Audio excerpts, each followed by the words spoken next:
us. I don't care. I've got a huge problem with my headphones pressing into my glasses. We were in the middle of a phone call. He doesn't know what goes on here. He barreled into the office. Stand there like a goddamn robot. I agree. We haven't had one incident here in 4 years. He's security. He's got the cush job of a century. Just shut your fucking mouth. I like about Ronnie. me, about my glasses, about anything. Oh, my God. I think I'm going to reach your guy. Who's he to compare his glasses to yours? Shut up, He Sal. got his glasses at Ann Taylor. Sal, you're an asshole. I like Ronnie best when he sleeps in Scott's office. Yeah. Which he was doing the other day, by the way. Well, wake him up when you see that. Well, at least he's not talking to anybody in the hall. We had a bunch of things we were going to make noise with, and then he woke up right when we got there. Yeah, he's standing security. I mean, the one thing the guy's got to do is be awake for 5 hours while I'm in the building. Impossible. Yeah, can't do it. He's old. They sleep easily. Something's going on out here. What? I don't know. I just heard shit being thrown. Oh, no. And I heard the words, "Don't fucking touch me." Oh, no. Who touched who? What? What's he doing? It's JD patted and show what happened. Yeah, I patted his shoulder, and then he threw his walkie-talkie at me. Here we go again. He got to stop throwing things. You know, he could be, at the point where he's too volatile. Yeah. Sometimes the elderly can't control their I'm telling you, what is he doing? Don't sit there and talk. Don't do shtick Now we about got my to tell glasses. people not to talk to Ronnie. What's he doing? And he's throwing things again. I had a whole talk with him not to throw anything. Everybody's a consumer. My glasses. I think it's time. I just talked to Ronnie in the car about it. I said, watch. I said, I got to switch my glasses. People carry on. Everything you do. What is he doing? What is he doing? The head of security is the most dangerous guy in the building. Howard, he just barricaded himself in Scott's room. Good. You should have That's where he should be. The black security guards should come in and watch Ronnie. You're not kidding. Yeah. Those guys, those black guys stand there. They just stand there. They don't mix in. They do their job. They don't mix in with the people. I love black people. They don't mix. They do their job. That's it. Stand there. These three black guys and one black woman, I see them every morning. They stand there. They got a suit and tie on. Black people are no nonsense. Professional. Mm-hmm. That's right. Every morning they say good morning. They like almost stand at attention. They do their job. That's right. They don't look at glasses. They don't look at. They don't. And I told that to events. Ronnie. I said, Ronnie, stop mixing it up with people. Don't comment. You see me. Well, I don't care what's going on. He starts in with people. How come you're not making fun of Howard's glasses? Black people appreciate having a job. Yeah, the other security guards, you say good morning, they're like, good morning. You say it to Ronnie, he's like, fuck you. Yeah. He's always like got an attitude. Fuck you. I mean, fuck you. What is that? Every morning he says to me, what's your problem? I don't know a thing about the other security guards' lives. I don't know anything about those black guys. And that's the way it should be. Stand there and look, official. Look like you want to rip someone's head off if they get out of line. That's what I'm looking for. Well, he does look like that. Yeah. If you want, I haven't seen it yet, but Doug says they have the clip with audio of Ronnie throwing the walkie-talkie. Doug says it's good, but you got to bring up the audio if you want to hear it, Fred. Yep. All right, let me hear it. Get out, you fucking asshole! Get out of here! Oh my God! Don't fucking touch me! Oh, I gave him hand and shoulder. Oh, boy. Now he's got to go retrieve his walkie-talkie. Does that walkie-talkie still work? I don't know. And who's he in touch with anyway? Who's he talking That's an to? amplifier for his hearing aid. I think he listens to NASCAR on it. What's he doing out there? Oh, my God. But he's his own worst enemy. Because he started in with people. He's out there screaming about my glasses. Right, he's trying to tell them that they should be involved with you. Yeah, shut up. Stand there quietly. I asked the guy, he told me he was going to do it. He can't do it. He can't help himself. Yeah, nobody asked for his opinion on your glasses. He came barreling into everybody. Yeah.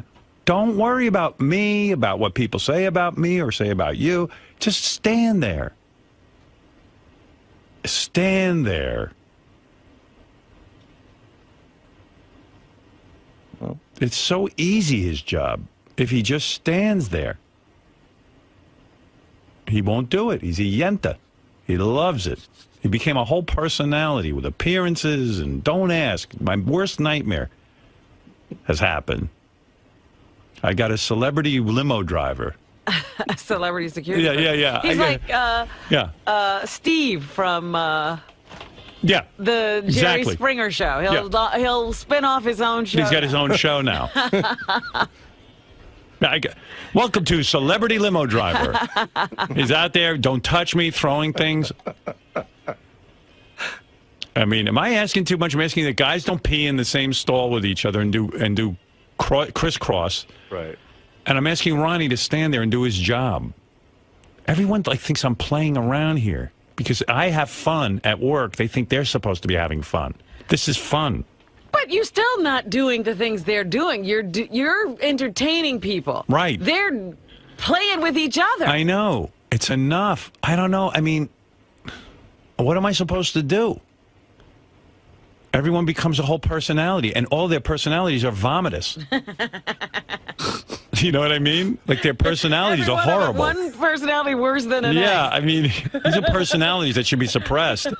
Are you talking about us too? Yeah, of course. You two guys are complete morons. I mean, you don't even know what's right or wrong. It's like, it's pathetic. We've done a lot of dumb stuff for the show. That's good. Dumb is good. Think of dumb for the show, not dumb in the bathroom. Well, we would pee on the show if you'd let us. Yeah. Idiots. We know you'd pee on the show. You do it every day. No, but it's also like Ronnie thinks it's kind of funny to be this buffoon. And I just want a security guard that isn't a buffoon.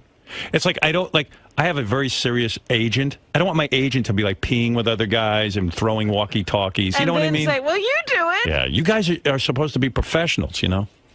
Especially Ronnie. I'm hiring to do security inside the compound here. Yeah, I mean, it's crazy now because Ronnie steps into the studio whenever we have a quote-unquote nut here. Yeah, but Ronnie's nuts. Right. JD taps him on the shoulder or gives him a pat on the shoulder and he's throwing something. I mean, my God. He's got to stop. I mean, I wouldn't go to a doctor who threw things at his patients, you know what I mean? Because he's aggravated. You know? All right, boys. Thank you. Thank you. We won't let that happen again. Yeah, good. Yeah, and then Way to what are you go. going to do next that we have to stop you from doing? All right. Come on, guys. You get it together. I mean, especially where other people got to go to the bathroom. Come on. Nobody's interested in that. Right. It's disgusting. All right, get out of here. Okay. All right. Stupid. Dopey. Two dopes. I mean. All right, Lisa. What else? I'm sorry you had to see that. That's okay. All right. I just wonder why. Lisa's a real lady. She shouldn't have to see that, Rob. No. I just don't know What why. am I? What are you saying about me now? I don't know why. You. I'm not a real lady. No. I don't know why Ronnie's so angry. Like, what else is going on? Well, Oh, yeah. you think something underlies all this? That his Of course. life is falling apart or something? I don't know. Gee, what a. There's a guess. You There's a leap. think Ronnie's life is falling apart? Fucking instigating motherfucker. I've never seen an angrier human being. But the worst thing is that he's like a security guy who's out of control.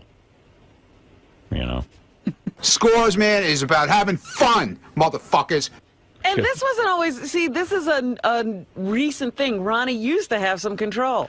Well, why do you think Ronnie's not a cop? I mean, he always wanted to be a cop. I know. You think he always was like this? Yeah, I'm sure the cops took one look at him and went, listen. A little hair trigger? Yeah, I mean, dude, we don't need your aggravation. I'm sure. Did he ever take the police psychological exam? Honestly, did he? I don't know. You know, because today everyone calls themselves security, but, you know. Those are people who couldn't be cops. Yeah, sometimes I think so.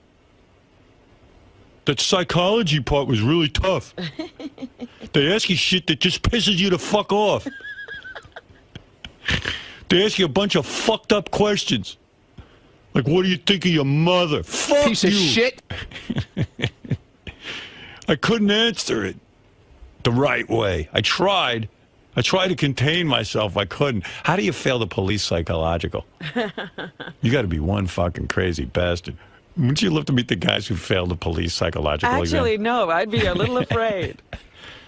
Was this close to being a cop. and I failed the psychological. Then this fucking asshole comes in there with his degree and fucking asks me a bunch of questions. Piece of shit. I think Ronnie once applied to be a cop. I'm not sure. I got to find out. Because there's no way he could pass the psychological exam. There's no fucking way. He is a power-hungry motherfucker. He's throwing shit. He's going berserk back there, I think. Where is he? You got it under control now, or what? What was that? Is he out of Scott's office? He had locked himself. This isn't one of those strip club appearances. He needs to calm down. There's a professional work area. I'm scores, man, damn it. And I'm about getting drunk. I'm about having fun. I'm about having a good time. I'm about meeting girls. I'm about meeting guys. And whoever doesn't like it can go fuck themselves, because that's what I'm all about. I'm scores, man. And that's what scores, man, is all about. That's some philosophy. His whole persona is to yell and scream and throw things at people. It's not working like, for him. Piece of shit. Shut him off. That's why it was great that Pete was doing that impression. Yeah. He captured Ronnie completely. Hey, Manny. Hey, good morning, everybody. Hey, good morning. Hey. You know, Howard, you kind of have to take some of the credit for creating this mental midget Ronnie. I mean, the guy's socially retarded. Right. He knows what's appropriate about as much as Sal and Richard do, for crying out loud. I know. Whatever happened to him sitting down in the car? Yeah, well. Isn't that his job? I mean, honestly. Even when he used to sit and wait for me in the car, he was weird. Really? He's still weird. Well, yeah, he's just like, he seemed like he was angry everywhere he had to take me. I mean, he yells. It wasn't a comfortable kind of thing, you know? Honest to God. He has a horrible I mean, personality. He needs a coach some kind of life coach or something to tell him what's socially acceptable. Yeah, I know that. Yeah, well, you got to have a good heart-to-heart with him again, because he obviously doesn't hear very well. No, he's not getting it. Thanks a lot, guys. Bye-bye. What are you going to do? I don't know. I guess I am to blame in the sense that I put up with it. You know? I put up with this behavior. Right now, I got a situation I got to go out in the hall and solve, so I'm going to have to take a break. There's something else going on? Well, Scott, the engineer's intern, is supposed to be archiving for me right now, which is we're desperately up a deadline for a History of Howard 4. Right. But Ronnie's locked him out of Scott's studio because Ronnie's carrying on like an asshole. So I got to go. He's a baby. I got guys who have to work. I can't be part of this. So I got to now. So he's still locked in there? Yeah. He locked himself in a room that we have work going on in. His safe room, when he acts like mental, is Scott's studio, except I've got people who have to work in there. Do we have to consider Scott a hostage? The door just miraculously opened. Yeah, well, it better open. I don't have time to handle all this shit, Gary. Straighten this out right now. I mean it. Tell the guy, we got work going on back there. If he needs a safe room, use the fucking bathroom. No, not the bathroom. Use the green room or something. Isn't there like a slop sink closet out there? How about not needing a safe room? He doesn't need a safe room. What's going on with you? Nothing. You throwing stuff? I wasn't throwing anything. I didn't throw anything at him. What? I saw the tape. You're out of control. Okay, I'm out of control. Just stand there. Stop talking in the halls to people. You Tell don't listen Doug to me. then to shut his TV show off for me then, okay? I don't need to be his don't TV answer. show. Don't go up to JD and say about Howard's glasses. Face with a live camera. I don't need that stuff. We have cameras here. TV show This off for job me. I don't is need cameras. to be Doug's TV show because he doesn't have content today. Listen to me. Tell him to leave me alone. Ron. Seriously. You started this. I'm not Doug Goodstein's fucking baby fucking camera dude here. You I don't started get this. It. You started this. He tells me I'm doing his job. It's not his job to bug my ass all day. His job is to walk around with a camera, and anyone who acts out, they're going to fucking photograph. I wasn't acting out. I said, leave me alone after I walked out of his studio. I can't be left alone. Listen to me. You asked me to go out there and mind my business. I'm trying to do that, and I can't do it. You brought this on yourself. Okay. Just listen to me. You went up to JD and go, how come no one's complaining about Howard's glasses? I didn't go up to JD. Well, whoever you went up to. All right, whatever. You can't do that. Yeah. Be like those black guys out there. Look, I didn't throw the thing at JD. I was giving Doug content for his TV show. I threw it on the floor. Okay. I didn't throw it at JD. Look, all right? watch the tape. I didn't throw it at him. Did it hit him? Did it get anywhere near him? Yes. No. It went into the green room. Look. I don't want to. Stop. Get out of here. Okay? Stop it. If I wanted to hit him with it, I definitely could have hit him with it with no problem. Yeah. Well, listen to me.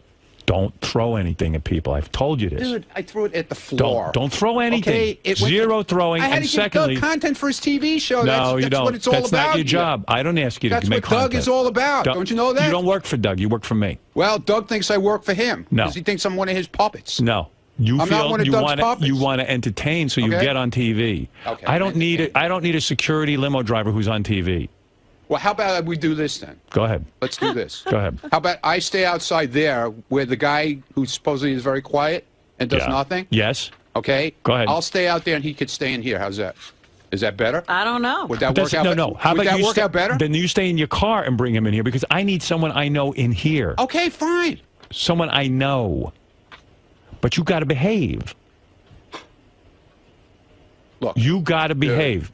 Ron, look at me. I'm you looking got at you. to behave. I'm looking straight at Stop you. performing. I am Stop being a looking monkey and straight performing. at you, Okay, dude. then listen. And, Then now I we need you went to through listen. this the last time, and Now I went need out you to there listen. minding my business. No, you didn't. And this You guy, started and these in with guys everyone always, about no, my 'cause all they glasses. do is start with this camera shit. That's 'Cause right. They're not There's gonna be- happy because Ronnie, they don't want to leave me alone. Can you okay? work where a camera is? Because there's going to be a camera Where there. a camera is. Stop it. Can you work with a camera in around what you're doing? Yep. Not. They don't have to follow me. There's no reason to follow They're going me. to follow if I'm everyone. There doing nothing. They follow everyone. If you're doing nothing, they'll get bored and leave. You're obviously doing something that's interesting to them. You're acting out. I'm sitting there. You can't admit you're acting out for the camera. You just said you feel pressure to have to act out I'm for not Doug's acting out camera for the camera, because they're okay. light on content. Right. Okay. You don't have to be the No, content. that's not. You don't have to be the content. Just stand there and they will leave you alone. You're way interesting. You're throwing things. You're yelling at JD. Or you're carrying on about my glasses. Stand there. You're a pro. Whatever. You're an older man. Right. Did you ever take the police psychological exam? I'm not going to start. With Did you? No, dude. Did you take the I'm not psychological? going there now. Don't I'm going to give it to you. I'm going to give you the police you do whatever psychological you exam. want, okay? Why are you starting in with people? I'm not. Enough. I'm done. Okay? No. I'm done. Are you stopping? Are you going to stop? I'm done. I'm done in here and I'm done out there. Okay. You're done. I'm done. Okay. Ronnie, talk to me for a second. Come on. No, you guys are That's done. what I deal with Go all back day. to your What are you boss. done with? Go back to your boss and tell him I'm not his puppet. Goodbye with the camera. Okay. I'm busy straightening You're not everyone gonna- out. If I you're could not put gonna my be on brains in your camera head, anymore? then there'd be no Camera. problem. Okay. I'm not your puppet and I'm not They're your children. puppet. So go I'm away the with only your one who's sane microphone and around Go here. away with your thing. Excuse Goodbye. me. That's it. I'm not ranting and raving in the No. halls anymore. I've seen odd behavior. I used to, but I stopped. Right. Well, you're able to control yourself, evidently. You know. Fred seems to be managing to get in and out of work most I'm not days. throwing anything. I'm No, not and peeing you mind on your own anybody. business. I mean, it's really not. I'm just asking Ronnie to be quiet. Just quiet down. Don't and then act he's out. telling you, then make this happen and that happen. You got to change the whole environment. Ever wonder for why? him. Yeah, exactly. You ever wonder why Will is never on Howard TV? Did you ever wonder? No, it never occurred to me. You want to know don't why? Think about him. Because Yeah. he's not interesting. Right. He just stands there and does No, his he does his job. job. Yeah, he's doing his job. That's Right. the answer. You want to know why Richard and Sal are always on Howard TV? Because they're always up to something. They're always up to hijinks. They love the camera on them. That's the difference. Ronnie loves the camera. Yeah. I mean, Scott's not on. No. Ronnie and Scott are out there at the same time. Right. It's the crazies. So I'm begging Ronnie, please just stand there and don't do anything, and no camera will care about Well, you. then make Doug stop. Make Doug stop. We'll change the whole show. If he didn't throw the phone, Right, Doug he wouldn't be on. be shooting him. And Ronnie likes getting on camera. Right. I mean, he even betrayed himself. I'm doing it for Doug. Right. I thought your job was security, Right. not working for Doug. No, now he works for Doug. Well, get I the stand camera corrected. off me, because he's like a lab rat. He can't not do it if the camera's there. Right. Good Lord. Got to go get that cheese. I see a camera. I gotta go nuts. Yeah. And even the throwing. I did that for the camera. You did it for the camera. Who asked you to be on the camera? Now he's thinking wants. of scenes and ending scenes. Yeah. He needs a good piece of tape for the that show we do every week with John Hine and Rachel Fine. Doug's making me. I'm going to lock myself in Scott's room so no one can get in and do Right. their work. I don't know. And then when I make these points to him, he goes, "That's it. I'm out of here. I can't talk about this." You can't talk about it because I'm making sense. I'm right. Of course I'm right. I'm a very logical guy. I mean, Ronnie sees me off the air. I don't do a thing. I walk around. Well, they all see you. I know. I don't know why he doesn't follow my example. Then he's out there. They got tape of him attacking the camera 3 minutes ago. He's busy with the camera guy. Was this after or before he threw the phone? This is before. This is 3 minutes ago. He started attacking. Go away. Oh, this is after he left here just now? Yeah. Oh, it's when he came Or back. when he came in. To show how sane he was. Oh, that's after I just got done with him. Ugh.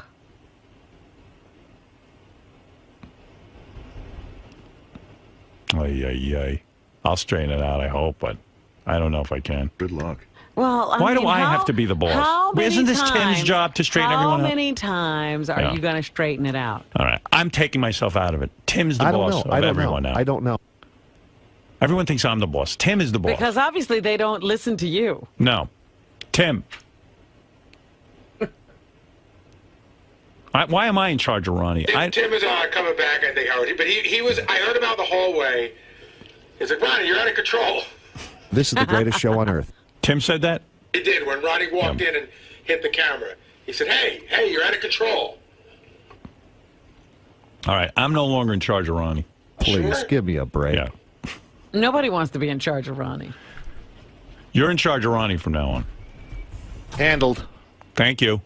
I don't want to... Hey, Tim. I don't want to be in charge of anyone. You know what I mean? I'll take care of it. Any personnel. I'll take care of it. I just want to be like a disc jockey who like comes in and hangs out, does his show, and then leaves. Okay. So when you find out that Sal and Richard have been peeing on the seat of the toilet, handle it. I've already talked to him. All right. Good. Yeah, I don't want to be the boss anymore. Like, I'm really not the boss. Well, I'll handle it. Don't worry. Really? I now have the tools in order to take the weight off.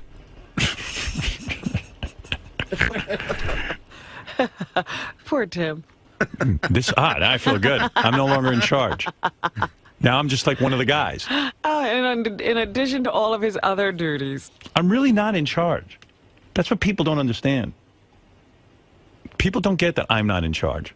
I just work at Sirius like they do. But, I love that the attitude, I'm sure, of Richard and Sal is that Howard's going to love this when they do I know. I don't love that. When he hears this, he's going to love it. I love when they do a phony phone call or they write a bit or something. That's what I love. You know, it's crazy. Everybody around here is nuts. You know, I can't. My head's going to explode from this. I come to work and it's like It's a daycare center in here. Yeah, I'm solving everyone's problems every minute. I can't do this anymore. Trying to make these people behave. This is why I'm getting out of the business. I'm not paid to babysit. They have us locked in here. It's not to keep us protected from the outside. It's protecting the outside from us. I know. I'm running a business. I'm in the Howard Stern business, not this other bullshit. The other security guards' lives. I don't know anything about those black guys. And that's the way it should be. Stand there and look, official. Look like you want to rip someone's head off if they get out of line. That's what I'm looking for. Well, he does look like that. Yeah. If you want, I haven't seen it yet, but Doug says they have the clip with audio of Ronnie throwing the walkie-talkie. Doug says it's good, but you got to bring up the audio if you want to hear it, Fred. All right, let me hear it. Get out, you fucking asshole! Get out of here! Oh my God! Don't fucking touch me! Oh, I gave it hand and shoulder. Oh boy! Now he's got to go retrieve his walkie-talkie. Does that walkie-talkie still work? I don't know. And who's he in touch with anyway? Who's he talking That's an to? amplifier for his hearing aid. I think he listens to NASCAR on it. What's he doing out there? Oh my God! But he's his own worst enemy. Because he started in with people. He's out there screaming about my glasses. Right, he's trying to tell them that they should be involved with you. Yeah, shut up. Stand there quietly. I asked the guy, he told me he was going to do it. He can't do it. Can't help himself. Yeah, nobody asked for his opinion on your glasses. He came barreling into everybody. Yeah. Don't worry about me, about what people say about me or say about you. Just stand there. stand there. Talk with him not to throw anything. Everybody's a consumer. My glasses. I think it's time. I just talked to Ronnie in the car about it. I said, watch. I said, I got to switch my glasses. People carry on. Everything you do. What is he doing? What is he doing? The head of security is the most dangerous guy in the building. Howard, he just barricaded himself in Scott's room. Good. You should have That's where he should be. The black security guards should come in and watch Ronnie. You're not kidding. Yeah. Those guys, those black guys stand there. They just stand there. They don't mix in. They do their job. They don't mix in with the people. I love black people. They don't mix. They do their job. That's it. Stand there. These three black guys and one black woman, I see them every morning. They stand there. They got a suit and tie on.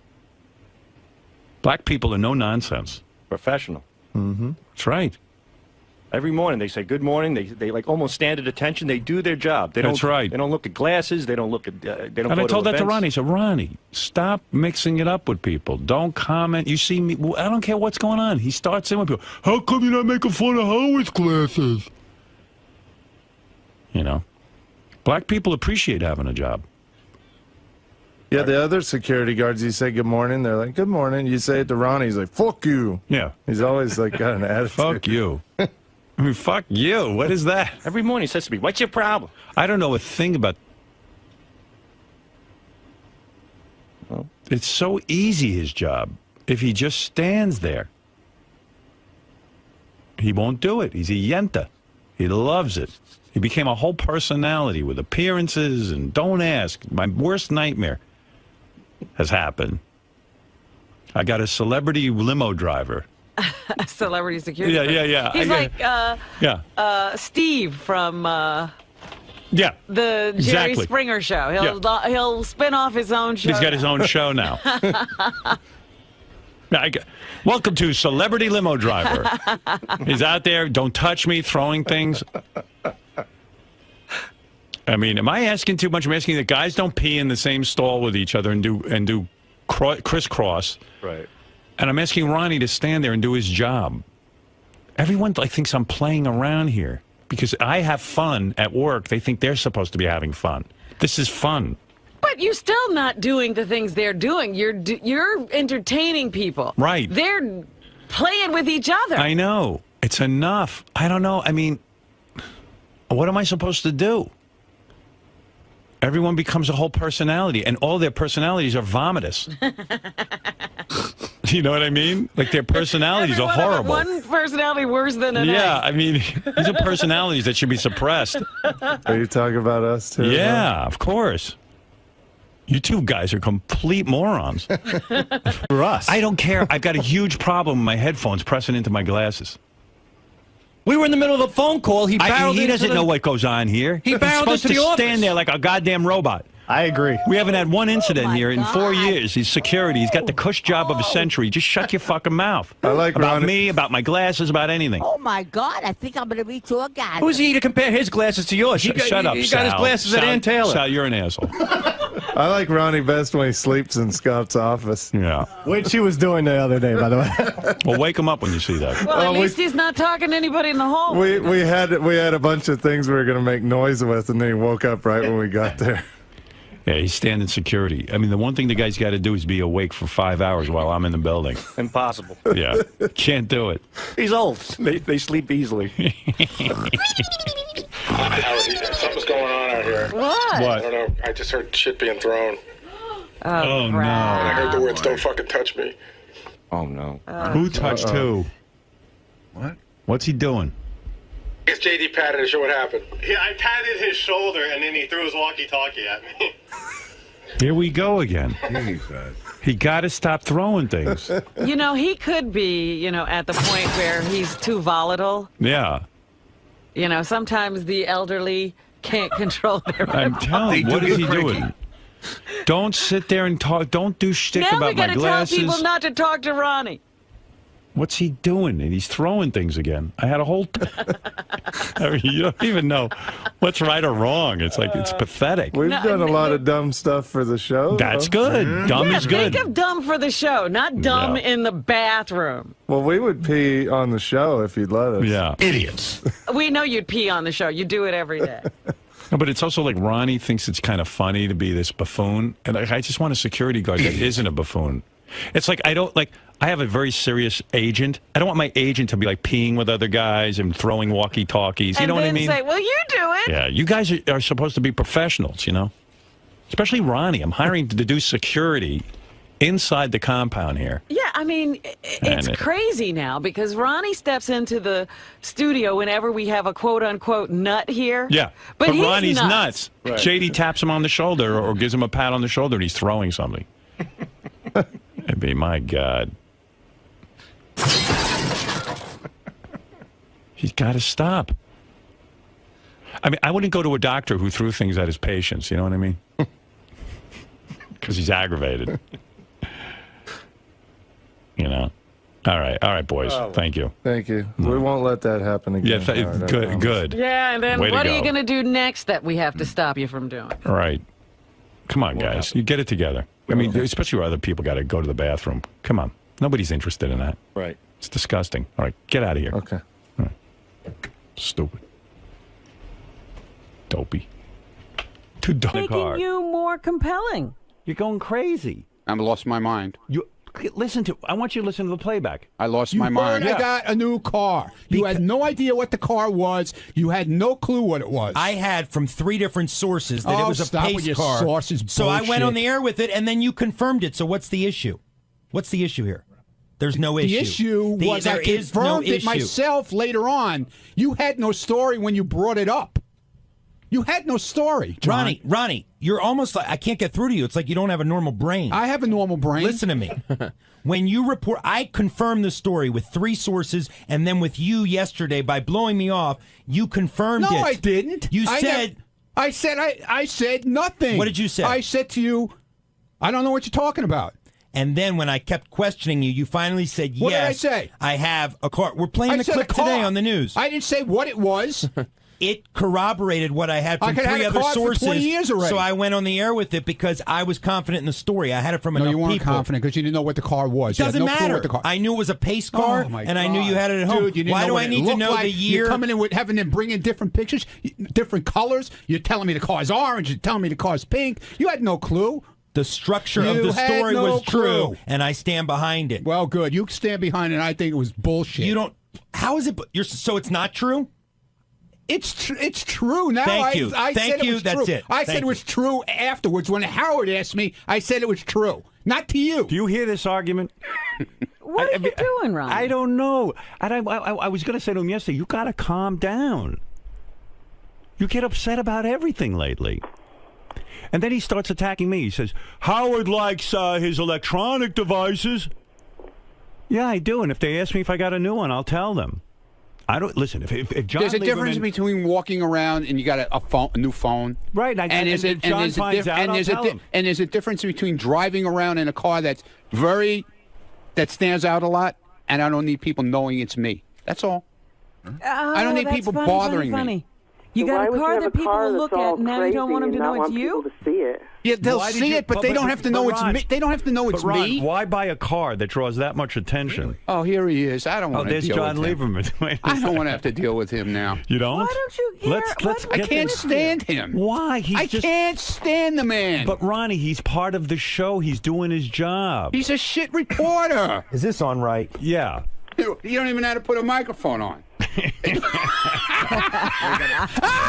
It's on backwards, you idiot. Oh, dear. This is a different one than I normally use, Ronnie. boo-hoo. It's different than he normally You uses. have become such. You're an ignoramus. You don't know what you're an speaking idiot. about.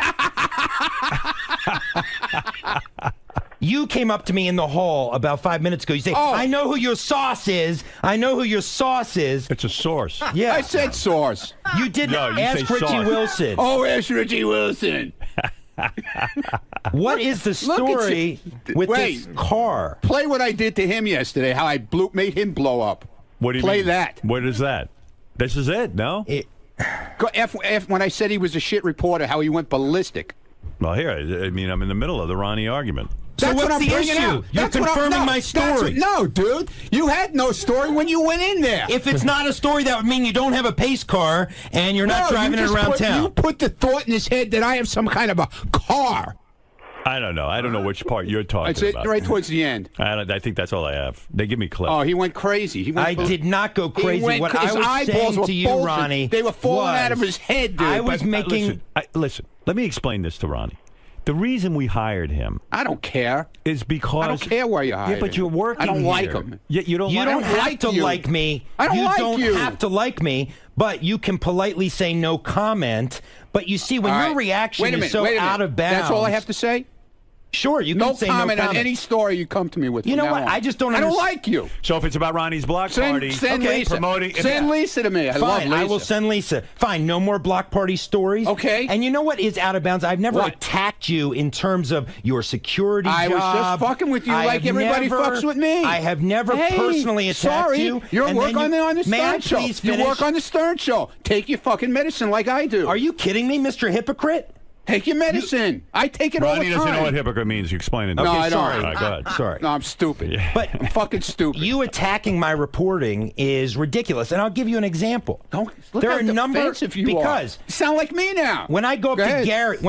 Gary, and I ask him a question, he is forthright. I say, Gary, I Because heard. all the stories you do on Gary are, No, because Gary's running for park recreation there. Gary, Let me give you an example of a story I did yesterday that Gary didn't want reported. I say, Gary, I heard you were in a car accident. I had Ooh, two really? sources. What happened? I had two sources What telling me he was in happened? an accident. And you How know what come you Gary killed does? it? How come you killed the story? It was on the air yesterday on Howard 100 News. You don't listen? No, I hate the news. Oh, so you can criticize, I don't but like. you don't listen I don't to like what we the do? stories. I don't like your stories. Okay. I only Ronnie, listen to you Lisa's stories understand- and Julie. They're the greatest. You know what? reporters. When we Julie's even awesome, Scott man. DePace, Julie is even the best Scott reporter, DePace, man. He's even funny when he does his stories. What about even Scott DePace? DePace, when I confronted him yesterday about some allegations that I've been I know hearing. what you're talking about.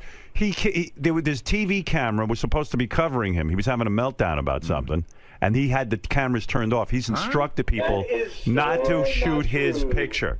There are a lot of things. I got word about. Don't this, shoot and him when he's leaning back in his chair either. And I will take this up Don't with do Scott that. off the air. Hey, bring it up because, dude, there's no truth to that. Let's go. Al. Well, here are what my sources say. My sources. Here he goes again. I have multiple sources Oh, I know around you here, do, man. and I protect them. That's Yeah, why I you get pay these him stories. probably. Yeah, you I fucking pay them. pay him. Little informants.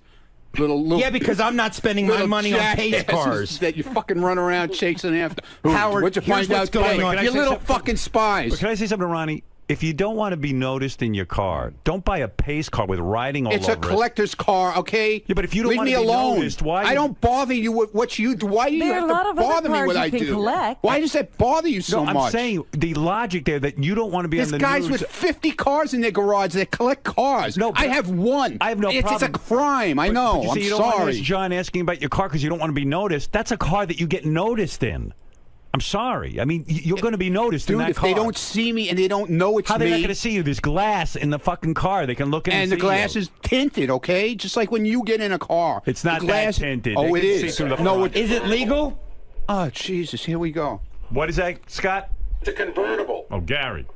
Yeah, okay. Do I have to put the top down, Gary? Do I have to? But you will. Do I have to put the top down? You don't care if people see you in that. Oh, stop it now. You're Stop looking it. for attention. That's why you get a car like that. Oh, please. Why have a convertible if you're not going to put the top down? Right. Yeah. Okay. Yeah. Here we go. I had to get rid of my. I had a convertible once. I put the top down. A guy jumped in the car with me, and I said, perhaps I shouldn't have a convertible. But I said to myself, it's silly to have a convertible if I can't put the fucking top down. So you got rid of it. Of course. Now he's saying he wants a car that gets attention, but he doesn't want the attention. Yeah, he didn't want attention. You better do a follow-up story on that. Oh, we already got it. He already said that he'll refuse to tweet out any photos of the car. Right. And he wants to know who my source is so that he I know can, who your source You is. absolutely Who is do it? not. I ain't telling. Who? I know Why who are it you is. not I know telling? who it is. Three. Name I know them. who they are. Name the three. I know exactly Name who them. they are. Name one of the three. I know one of them for sure. Who is it? I'm not telling you. Why? I'm not going to rat your rats out. I won't rat. What? Why won't you? I'm not going to rat your rats out. Who do you think? You got rats all over the place. Yes, yeah, I know do. you do. Yes, I do. I know you do. And they're watching you. Yeah, good. Let them watch me. Who gives a shit? Let them watch me. You give a shit. Look at you. I'm just looking at you. I'm I looking can't at believe you. I'm seeing a grown man upset over a pace car that got out on the air. I don't like you. I told you that. I told you that in the hallway. And I told you do not have to like me. You don't have to like me, but you can say no comment. No I've had comment. many other people not like me. No comment, and I don't like you. Isn't it okay to rat a rat out, though? No. And give your idea on who it might be? No. Why? Why are you absolutely not. protecting them? Why should I? You're protecting his source? Because I'm not like that. I don't rat people out like he fucking rats people I out. never rat people out. Okay. I never give up my sources on anything like this DePace thing. Let me tell you about this DePace thing. Go ahead. I have people running. Everybody knows about that. The whole hallway knows about well, what he's went got down. a report on that. I have What do you people know about it? I'm not saying anything. It's All not right, so my. let It's John not my say it then. business. What we have confirmed is this. You would make this show very successful. Yeah. Ronnie, you don't understand. We need information so Okay, that good. we can have a show. All right. Well, then let him do it. Let him be the rat. Well, here we go. Scott DePace, Shit reporter. according to multiple.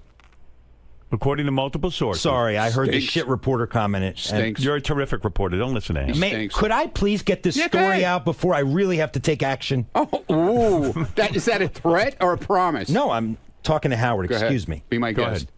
Multiple sources, Howard, say that Scott DePace Multiple has sources. set rules in the Howard TV control room. I heard he that. must be notified when he's being shot by a camera Yeah. because, in part, because he doesn't want any unflattering images of himself on the Howard TV behind the There's scenes. another For guy example, when who he's doesn't understand how we make a living. For example, when he is sitting back in his chair. Thanks, Scott, for Yeah. taking the heat off. He doesn't want those moments captured. And in fact, I have confirmed he shined a mag light in one of the cameramen's cameras because they were trying to get a shot of him yesterday. Has everyone gone nuts around here? And he called, can I and he say called something? one of How are we gonna his make a living? producers. How are we and he gonna make a called- living? You did call one of the producers back there unintelligent yesterday as well. Is any of it true? Wow. Is any of that true? And I believe it is true. Bits and pieces, but not for the reasons he's bits and saying. pieces. Go ahead. So the first thing is, yes. I simply don't want a camera spying on me. I have no problem with a camera Me neither, asshole. Well, none of us want a camera spying. So on us. all I requested was that they let me know when they're shooting and when I'm in the control room. I'm in the control room doing my thing. Yeah, but something went down that would have been good on Howard TV. No, not once. I simply What was the said, event? I want to know. Now listen. So, no, let me explain to you. John, what was the event No, that let me he explain. boycotted? Let's hear, Howard, with all due respect, let's hear never- what he says so that I can contradict it with facts. On the life of my kids, I never told them they can't shoot me. Never once. But the other day they couldn't shoot you. They could too. They have to inform no, you. all I said is just let me know. So it went, a couple of segments went by when all of a sudden I look over my shoulder and there's a camera there and I'm like, hey, can you just let me know? So then apparently, so they were letting me know, but it wasn't loud enough. I wasn't hearing it. So I said, well, can you tap me on the shoulder or do something so that I know you're shooting me? And that was the whole controversy. But I thought there was something going on that was of particular interest, and the guys were afraid to pick up the camera because they couldn't alert you during it because you were having a meltdown. Yesterday, my switcher was melting down. I'm doing all this stuff, and you were yelling at me because there was shit in the monitor. Right. Rightfully. Was that the incident? No, there was another incident as well. During when Tell Lee to get in here. When Kelsey, the woman with the large breasts, came in, and there was the jumping jacks incident back in Howard TV. Right. My sources tell me that Scott told them not to shoot it, and in fact yelled at Greg Carmel, the cameraman, for documenting the event when he was just doing his job. That is a lie. That's libel. I'd like then to let's take get that them person in. to court. Then let's get them in Whoever here. That person is. I have that was a flat out lie. The only reason I did it was because there was a camera. Are there. you censoring what is being shot of yourself? Never once. No. You're not censoring. Can I ask a question? I got a question. Not that I'm aware of. Scott, if you get into an argument with somebody, somebody doesn't have time to tap you on the shoulder, but it's interesting. Will they get in trouble if they shoot it? No, I'm talking about that is not what I'm talking about. I'm talking about when I'm doing my job and over my shoulder there happens to be a camera there, and not when I'm arguing with someone. That's of course fair game. Nobody shoot it yesterday when you were having a shooting argument in the hallway, and Jason went out, and everybody was afraid to shoot it because they were told they can't shoot you. What is this? All right, This is listen a to me. bunch of All right, listen to bullshit. me. Yes, Doug, what do you Bring want to say? one of these people in here. Is this one of them? That's one of them. No. I'm actually going to defend Scott. Listen, let me say something. Never mind your defense. Here's what I'm going to say. Well, I'll tell you what I got to cut through the bullshit. He's not interested in that. Everybody, everyone, Sorry, cut the bullshit. None of you are superstars. I am a superstar. You are not. The reason people know your name is because of me. Why do they know your name? Because we make everyone part of the show. You don't pick and choose what you can be part of. Get the cameras on and let's go, baby. Can I just tell you what happened? What's what? Jason saw this fight, part 2. Now, I don't know why John, the great reporter, is not reporting that he has this all on. He was in there with the microphone. They had part 1. It was all on camera. It was all on. He recorded it. So they picked it up in the hallway after the show, and I guess there just wasn't a camera around. On the camera, why don't I have the tape this morning? I don't know. In other words, if it were anybody else, you'd be Gary. You're not going to believe this. Jason and John Hine had a huge fight. Here's the audio. Good point. Why is it not being we shown? can. I think you're going to be bored. Is there an edict, Doug? Why didn't you do this Is story? there an edict? I did the story yesterday on Howard 100 News with Lee versus there you go. Scott. So, but is there an edict that audio. Scott cannot be shot in unflattering positions when he's leaning back in his chair? No. Well, I don't think I want to be shown that way. And if I knew a camera was on me, I probably would straighten up. Of course, I'm not an idiot. And that's the point here. The point, what Gary is saying is, cameras can shoot Gary ad nauseum, but you are putting rules on what cameras can show. Well, if that's true, then tell Gary to turn that camera on 24/7. I want to see what he's doing in his office. It's on all the time during the show. No, it's not. He hits a button and it goes on for 10 seconds. That's after you fucked me last year. But also, every day I'm here. All right. Lieberman, you got this one wrong, pal. I did not get this one wrong. Yeah, I you totally did. stand by this. All right, as long as it's straightened out now. Yeah, sort of. Everybody's a superstar right here. Ronnie doesn't want to be asked questions. They're all going no access. No access. No access. We won't have a show anymore. Never said it. Lieberman, good job. Thank you. Bullshit. Good job. I mean, bullshit. No comment. Scott. Well, I got King of All Blacks wants to comment. Thank you, Red Gypsy. King of All Blacks, yes. Yeah, Ronnie, and a couple other people up there, they want to be you, right? But without the criticism, right? They just want to chill and be a superstar, but they want to be you, like, because it seems like you don't get any criticism from people, right? So they want to be like you, and, right? And what's going to happen eventually is that they're going to grow a hatred to you. Right. King's on track with this. Yeah, you know I'm always on track. Not always, but this time you are. Yeah, I was like, boy, he's making sense. Yeah, I mean, look at this guy. All of a sudden, he's making sense. How's my phone sound? A phone Not is that great. It's not great. I don't know why, but thank you, King. All right, Mark, you have the last word on this, and then I really do have to take a break. And then we'll do a nude workout and a lot of other things, Robin. If you can undress during the commercial. Yeah, okay. Yeah, smart. Everybody else, too. Yeah. Not just you. Oh, what is it, Mark? I love you, Howard. I got to say, Ronnie seems to be a bit insecure. I think he realizes he might be in over his head, and he's pedaling desperately to try to keep his head above water.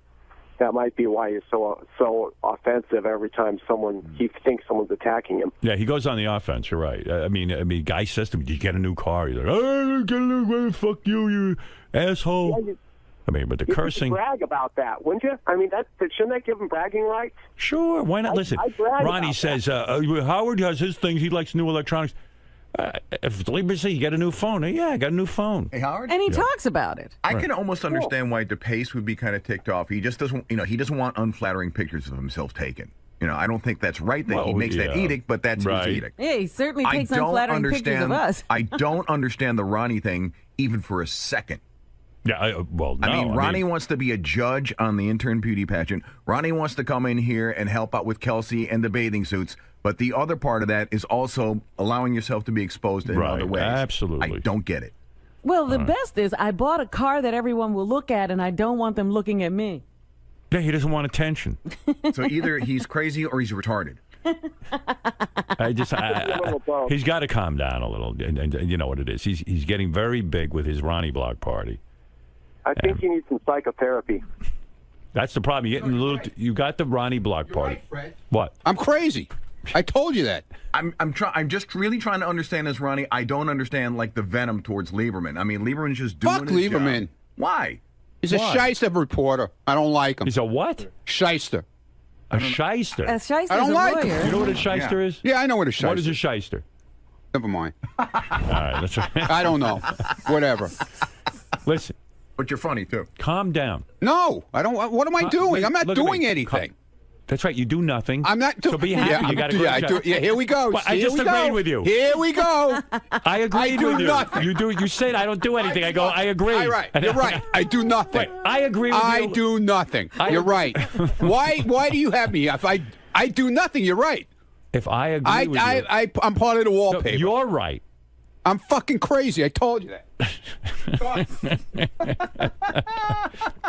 Didn't you have Lieberman to your house for a barbecue? Didn't you have Lieberman to your house for a barbecue? Yeah, because I like his girlfriend. I can't stand him. Oh. What, John? No. Didn't he have you to a barbecue? And his nice son. He has a nice son. Yeah. But he's a douchebag. I'm sorry. You like his girlfriend and his son? Okay, let me tell you something. Jim McClure just sent me an interesting email, and this should put this to rest. Look at you. You told everybody at the barbecue. Look how angry you are. You told everybody at the barbecue that you had, which I attended. Right. Thank you very much. Yeah. Mm-hmm. That about the pace car. So it can't be a secret. You wanted it known. I didn't hear it there, but you wanted it known. No, I told friends of mine what I was doing. Oh, you know when You're you not my tell friend. people that it's going to get... You're not my friend either. Good. And by calling on me to be fired yesterday, that is extremely disrespectful. Look, yeah, that's the part you missed on the wrap-up show. Because I would never question you in your capacity. I would never say, Howard, Dude, I think this guy should be I was fired. tweaking your buttons just like everybody else does to me. And you didn't like it at all. And you went off the deep end when I said that to you. And you DePace went is a off man. the deep end. I will give this to Ronnie, DePace. You went over the line. He never criticizes your job. We right? never. Oh, I was screwing around with him like everybody does to but me. you Okay. went over the line. All right. Yeah, I go over. I don't make personal attacks. I go over the line. You said he's not I competent. go over the line. You said he was incompetent. Look. At least Scott DePace stood... Yes, sir, General! At least Scott DePace stood there. Listen to me. At least Scott DePace stood there just now and answered my questions. Good for him. Admitting that he has put rules on when the camera can shoot him. He must be alerted. You're Jewish. You just told me... Dude, you're Jewish. What are you talking with your hands for? Jewish people don't talk with their hands. Scott, you just told me... Italians do, like me. Scott, what the hell's wrong with you? Scott, you just told me that you alerted everybody that you have to be told when you are being shot. Where's your black dick, man? Let me see it.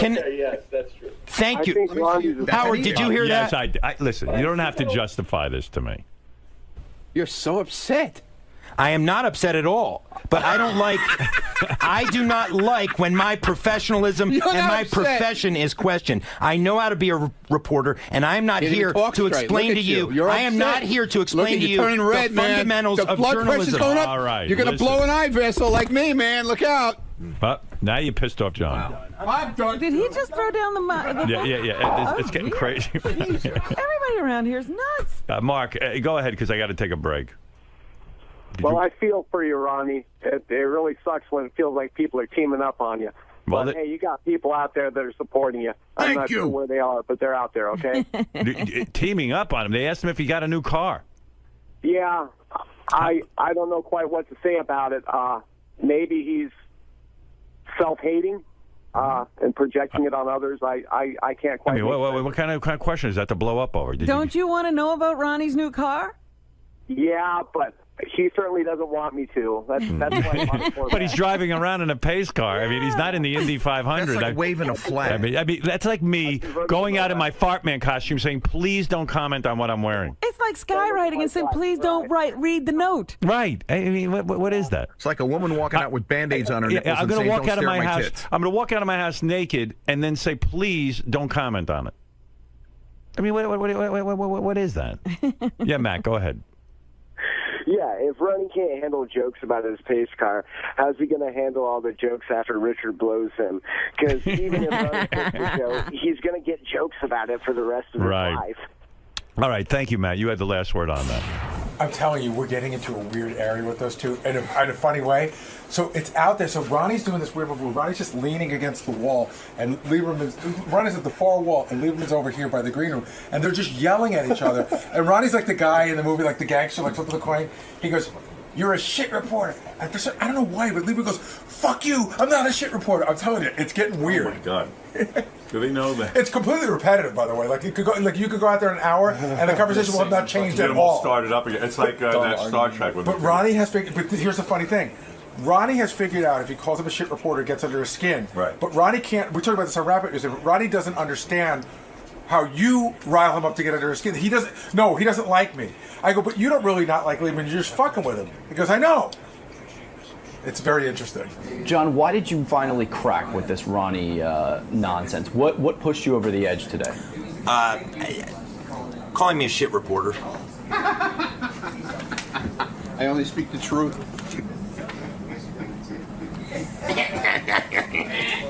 But you're typically able to separate the two. You're typically... I am, but you know what, Greg? I am able to separate the two, but I don't like to be called a shit reporter in front of millions of listeners and viewers of Howard TV. I mean, nobody likes their professionalism questioned, and that was the point. I've never once questioned Ronnie's professionalism. I've never once said Ronnie's a bad security guard, or Ronnie isn't good at his job, or Ronnie isn't good in this way. I was simply reporting a story, which, Greg, I want to point out, turned out to be true. The story I reported was true. He has a pace car. That is the bottom line here. And Ronnie trying to tell me how to be a reporter is completely and utterly ridiculous. And then suggesting that I should be fired goes too far. It just goes too far. What do you think this speaks to? I mean, why would Ronnie take these roads? Why would he go down these avenues? Because... Fuck. Because when you have no defense and you're backed into a corner, you scratch and claw your way out. And that's I'm always watching you. Exactly. But this Ronnie thing is not going to end, because the reality is, when you break it down, he knows how to push my buttons and I know how to push his. This may go on forever. Just remember, I'm here behind you, man. I'm always around. Watch those cupcakes. He's put on a few pounds with the cupcakes. He's worried about me watching cupcakes. You should be watching the TV screen, man. Is it safe to say that the honeymoon is over? That your little golden era that you enjoyed my the first 1 year. year? You know, this week marks my 1 year. I think the honeymoon, or maybe it was, it marks my 1 year. So my honeymoon's over. But, you know, at the end of the day, we'll just have to see what happens moving forward. Keep up the good work, John. It's a sign of your solid reporting that you've started to crack some of the team members around here. Thank you, Greg. You're next. Sucks. Ronnie. Yeah. You get a special kind of kick out of when you get a rise out of John Lieberman or any of the news reporters. You know, everybody's got their guy they pounds on around here. I'm one of the guys that gets pounded on by everybody. So you know what? I like giving it back now. I like it, man. I'm pounding. No more punching bag. I'm pounding, man. You're doing the punching. I found my punching bag. And that I know how to get to him. Mm-hmm. I know how to get to him, man. Could you close that door, please? Why did this story in particular get to you? I mean, there have been far worse things reported about you than having a pace car. I just want to be left alone. Leave me alone when it comes to that. But don't you Do you want people following you around the fucking street? Well, of course not. But don't you think I mean, I don't mind. I like people. I like doing the comedy shows. I like going out there and seeing everybody, but I don't need them following me around in my car. Do you get my point on that? Do you not like John? Do you get my point on that? I thought that was a rhetorical question. Do you get my point? Yes. That's all I'm asking. Yes. Do you get my point? Yes. Never mind.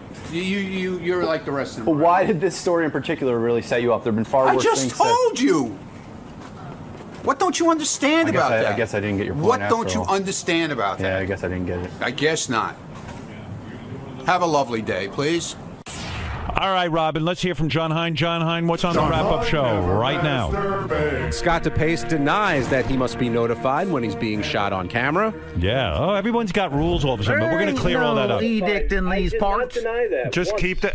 I am the boss around here. Keep a camera on him. That's it. No more rules with it. Everyone has special rules. Tim all of a sudden goes, "Don't tweet this. Don't put this on. This one." Doug Goodstein has the rules. Everyone's got rules around here. This is how we make a living. If you don't like it, you should work somewhere else. So can we put a camera on you when you don't realize it's there? There's a camera on me all the time. No, but when you don't. When I'm doing the show, during the show hours, there's a camera on me all the time. That's it. Wait, what do you? I never once said it can't be. I just want to know when it is. It's on you now. It's on you all the time. Now you know. So how can you not know? It's on you all the time. So, all right, and now you know. That goes for everyone, right? I could just walk up behind him with a camera. Anyone here? Sure. At any time I want. That's what we do all day. What do you think we're doing? What do you think's in the halls with Howard TV? You work for Howard TV. There's a light on and you know that it's there. This is totally hidden. What? Hidden? Get out of here. Scott, when there's a What camera, show do you work the for? studio is not lit, so whenever there's a camera on, it should be a light on. No, that's where you're wrong, Gary, because I can't. You don't see it as a camera? I can't see the monitor. All right, listen to me, Scott. I'm going to explain it again. It's so simple. There's a camera on you all the time. Now you know. I installed my own camera for that.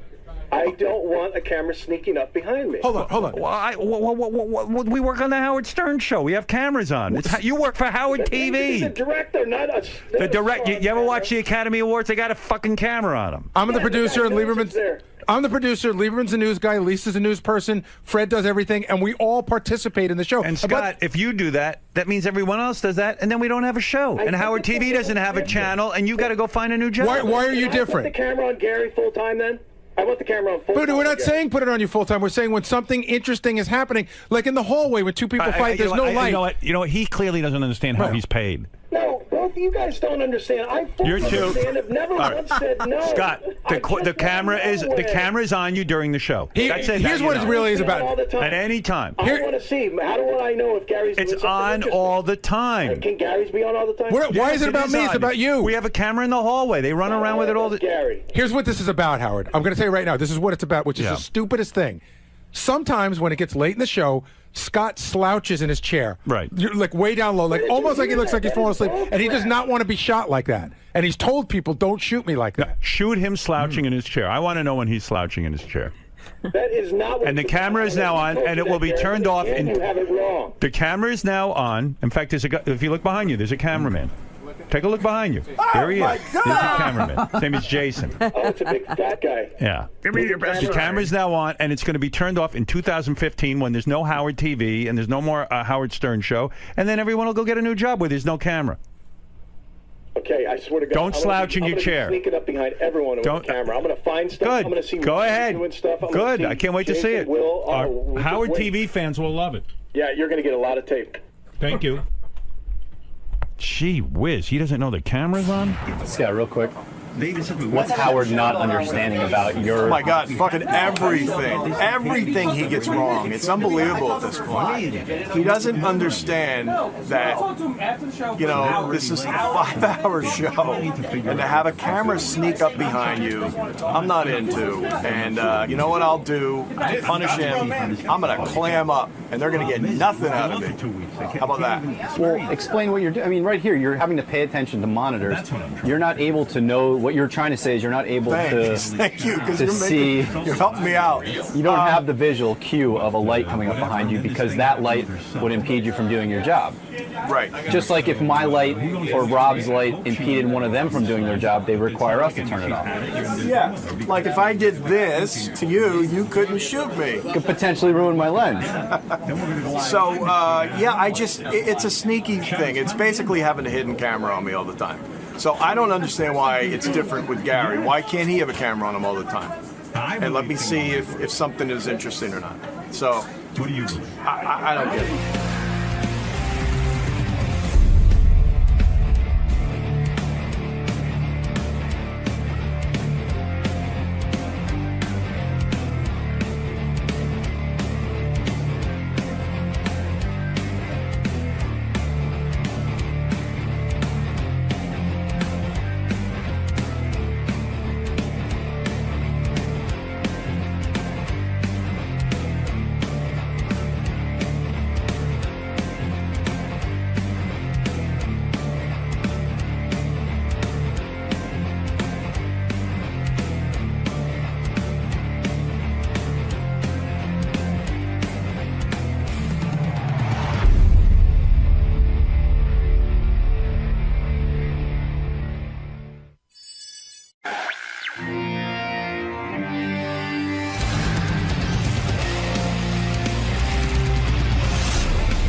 did Roseanne lay down any rules? Was there anything to not speak about? And why does she put herself in that position where, I mean, she pretty much knows going in it's going to be a boatload of fat jokes and stuff. Like, I would guess, somebody said yesterday, would Howard put any controls on it? And I said, yeah, you probably would. I didn't say this on the air, but in my mind, you wouldn't want anybody to talk about your ex-wife. You want anybody to talk about your kid. Right, right. So why is, like, there's a mindset, like Roseanne's saying, the gloves are off, man. Fucking hit me wherever you want. And I don't know why. Why you would put yourself Yeah. through that. Like, what is the... See, the other thing, too, is, here's the thing. You're in a better position. I think there's a part of Roseanne that does it because there's a need... To be in the limelight. Or to be... Whether it's promoting a show that's coming up, you know what I mean? Like, you don't need to be there. I think everyone who does it needs to be there for a reason. I think there's a psychological mindset there that's a little weird that you should explore. Okay. Roseanne's supposed to call in just a minute or two. Yeah? Yeah, you know, they had this roast for Roseanne. I compiled a bunch of articles. These are some of the jokes. A guy named Anthony Jeselnik said, Roseanne, what does it say about you that when you accused your father of incest, there was an outpouring of sympathy for your father? That's pretty good. Amy Schumer said of Roseanne, I was surprised you were running for president. I just think a lot of people just couldn't even picture you, like, running. I thought that was good. Yeah. Seth Green said, the thing with Roseanne is she has enough money not to work, but she still does a TV show every few years to punish the rest of us. You've even had 2 reality shows, which is a lot for someone who is completely out of touch with reality. Good. Yeah. Katie Segal said, it's great to see Roseanne back in the spotlight. Technically, it's 2 spotlights, but you get the idea. A lot of fat jokes, you know. Right. Jeff Ross said, folks, in case you don't know where Hawaii is, it's just off the coast of Roseanne. And then he says to Roseanne, it means you're fat. You want to hear a few more of these? Sure.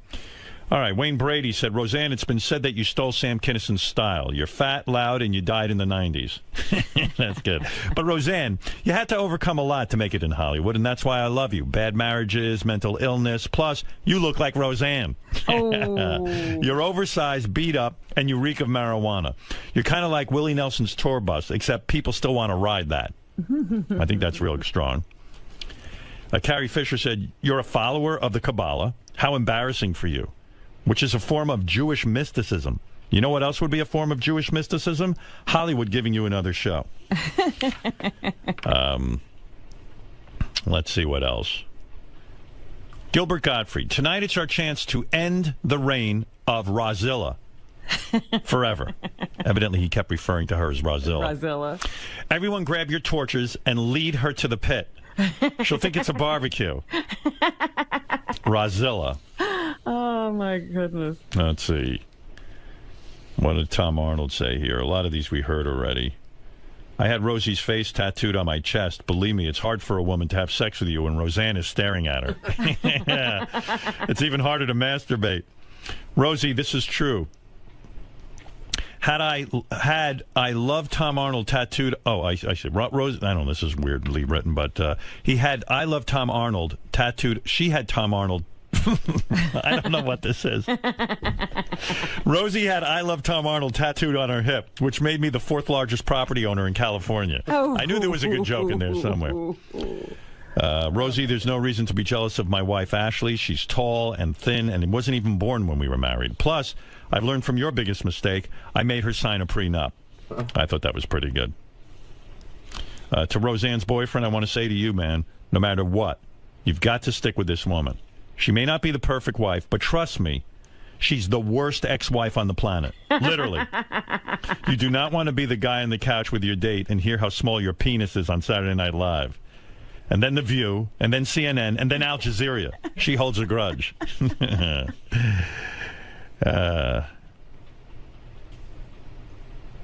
Recently, Roseanne got in trouble for wishing cancer on a Chick-fil-A customer. But you guys can all relax. If she had the power to wish cancer on anyone, I would have been dead in 94. All right. Not so good? Well, anyway. Maybe it was his delivery. Maybe he had a better delivery than I did. Oh, wait, Roseanne's on the phone. Oh, good. Hey, Roseanne.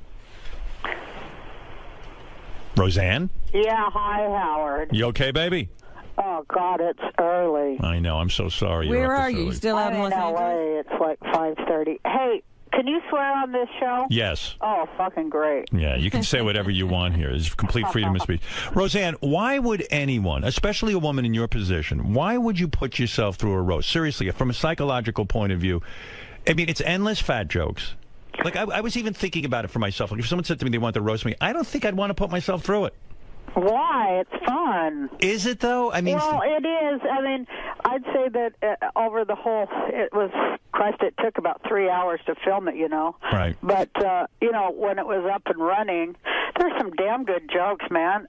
You know, it's good to laugh at yourself. It's, you know, it's kind of a test to see how sound you are mentally and spiritually and everything else, like a warrior thing. And I knew I could do it. And, you know, could you really? But Roseanne, did you lay down rules? Like, I think if I had to be roasted, I think I would lay down some rules. I would say, look, I don't want you talking about my kids. I don't want you talking about I wouldn't even want them talking about my ex-wife. I wouldn't want, you know what I'm saying? I do, and I did. Yeah, I asked them, you know, not to make jokes about certain things about me, and I asked them to make sure that they didn't, you know, do the stuff the kind of jokes they like to tell about any woman. I told them to class it up, bring it up to first grade, guys. All right. When you say you laid down rules, what did you specifically say to lay off? Well, don't talk about women's body parts and their smell and all that friggin' ridiculous kind of snake-like joke that a lot of guys think is funny, you know, and it's not, because there were a lot of women up there. So I just asked them to class it up, and you know they did. They did a great job. Because then it's too easy. You said, like like sometimes. No easy. Yeah, well, don't talk about no shit jokes. You know, when I did Roseanne, that was my rule. You're not getting one shit joke in there. Or like your pussy smells, or this kind of thing, like where they just take a woman's private parts and just rip them apart, so to speak. Yeah, because there's other things you can make fun of a person for besides their asshole. Right, and when a guy said, when someone gets up there and says, "Oh, you know, Roseanne was molested as a child," which is something that caused you a lot of pain, Roseanne was molested as a child, and I feel so bad for her father, you know, that kind of thing. That didn't sting a little bit? Actually, I told him don't do, if you're going to do any jokes like that, you know, don't have it be like like Sandusky would laugh. Right. Like where a guy would think, oh yeah, it's okay to molest someone. Yeah, but the one that, you know, they did, I guess they're going to take it out. They've been real nice to me, and, you know, of course I wouldn't have done it if they hadn't listened, but, right. You know, there were two jokes like that, and, you know, one of them I thought was really funny. I didn't think I would, but they say they're going to take him out, and now I find myself saying, leave that one, which you never know what you're going to do, you know. Which one was that? Was that the Seth Green? They say they're going to take out the Seth Green comment where Jeff Ross compared him to the shooter in, in Colorado. I think they shouldn't take that out. I don't think it was disparaging to the victims of that thing. It was more disparaging to Seth Green and his movie career. Well, I guess they've had a few calls, and they're. But yeah, the whole reason you have a comedy channel and a comedy roast and that level of comics is to push the envelope and to try to go over the line. I mean, that proves we have a country of free speech. If you're going to go over the line, where is the line? You don't know till you go over it, and I kind of think it's important to keep that. But I was going to tell you the joke that I did think was funny, that I was mad about getting molested because I didn't get the candy. Right, I right. kind of thought that was pretty funny. Yeah, that was brilliant, really. Yeah, it's going the right way with it. I mean, of course, you know, Howard and Robin, we can tell jokes about anything. It's just how we say them, you know. No, you're absolutely right. You know, I was saying, especially with this show, I've been in trouble many times because I don't even get the luxury of preparing my comments. Sometimes I'm talking off the cuff. Making people laugh is the hardest thing in the world. You know what? But you're right, Howard, and it's like one of the most noble, too, especially in these tough times, you know, and that's why I wanted to do it, because I'm like, man, people need a laugh. I need a laugh, you know, and you know, of course, I just love jokes, and I love being around comedians, and I just love that level of thought and on-your-feet stuff, you know, Howard, that we do. It's awesome. Roseanne, was there anybody there who tanked, in your opinion, who bombed, like didn't come off well making fun of you? You know what?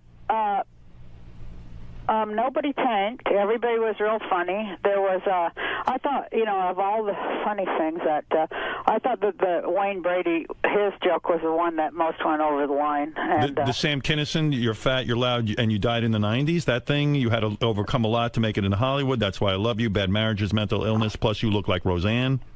No, not that one. I thought those were kind of funny. Right. There was just one that was like, ugh. What do you say? I can't remember because I have no memory because I smoke too much pot. But, it was whatever where there was a cringe moment. But, I just put my hands over my eyes on the cringe moments. And I only did that 3 times. And one was, of course, on the Colorado shooting one because, right. Yeah, that's a tough one. Although I think it should be there, and people, they did get mad and like groan and stuff like that. But you got to respect a brave comic that'll go out there. Look what happened to Gilbert.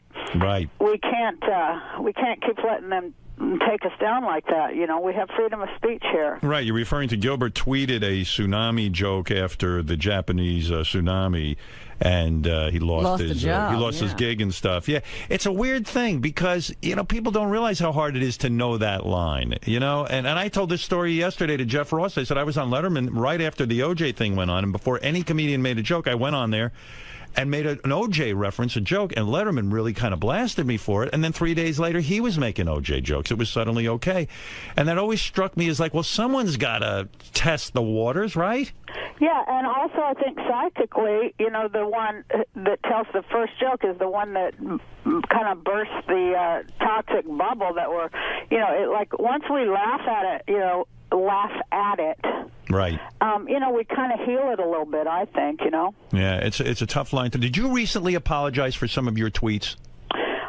You know what? I apologize that I used the wrong word to convey a thought. It's really hard on there because you only get 140 characters, and right. I used the wrong word. I realized after. I couldn't understand why people were so angry, so I reread it about 50 times, and I was like, well, what? And then it hit me that I had used the word deserves, and it's not at all what I meant.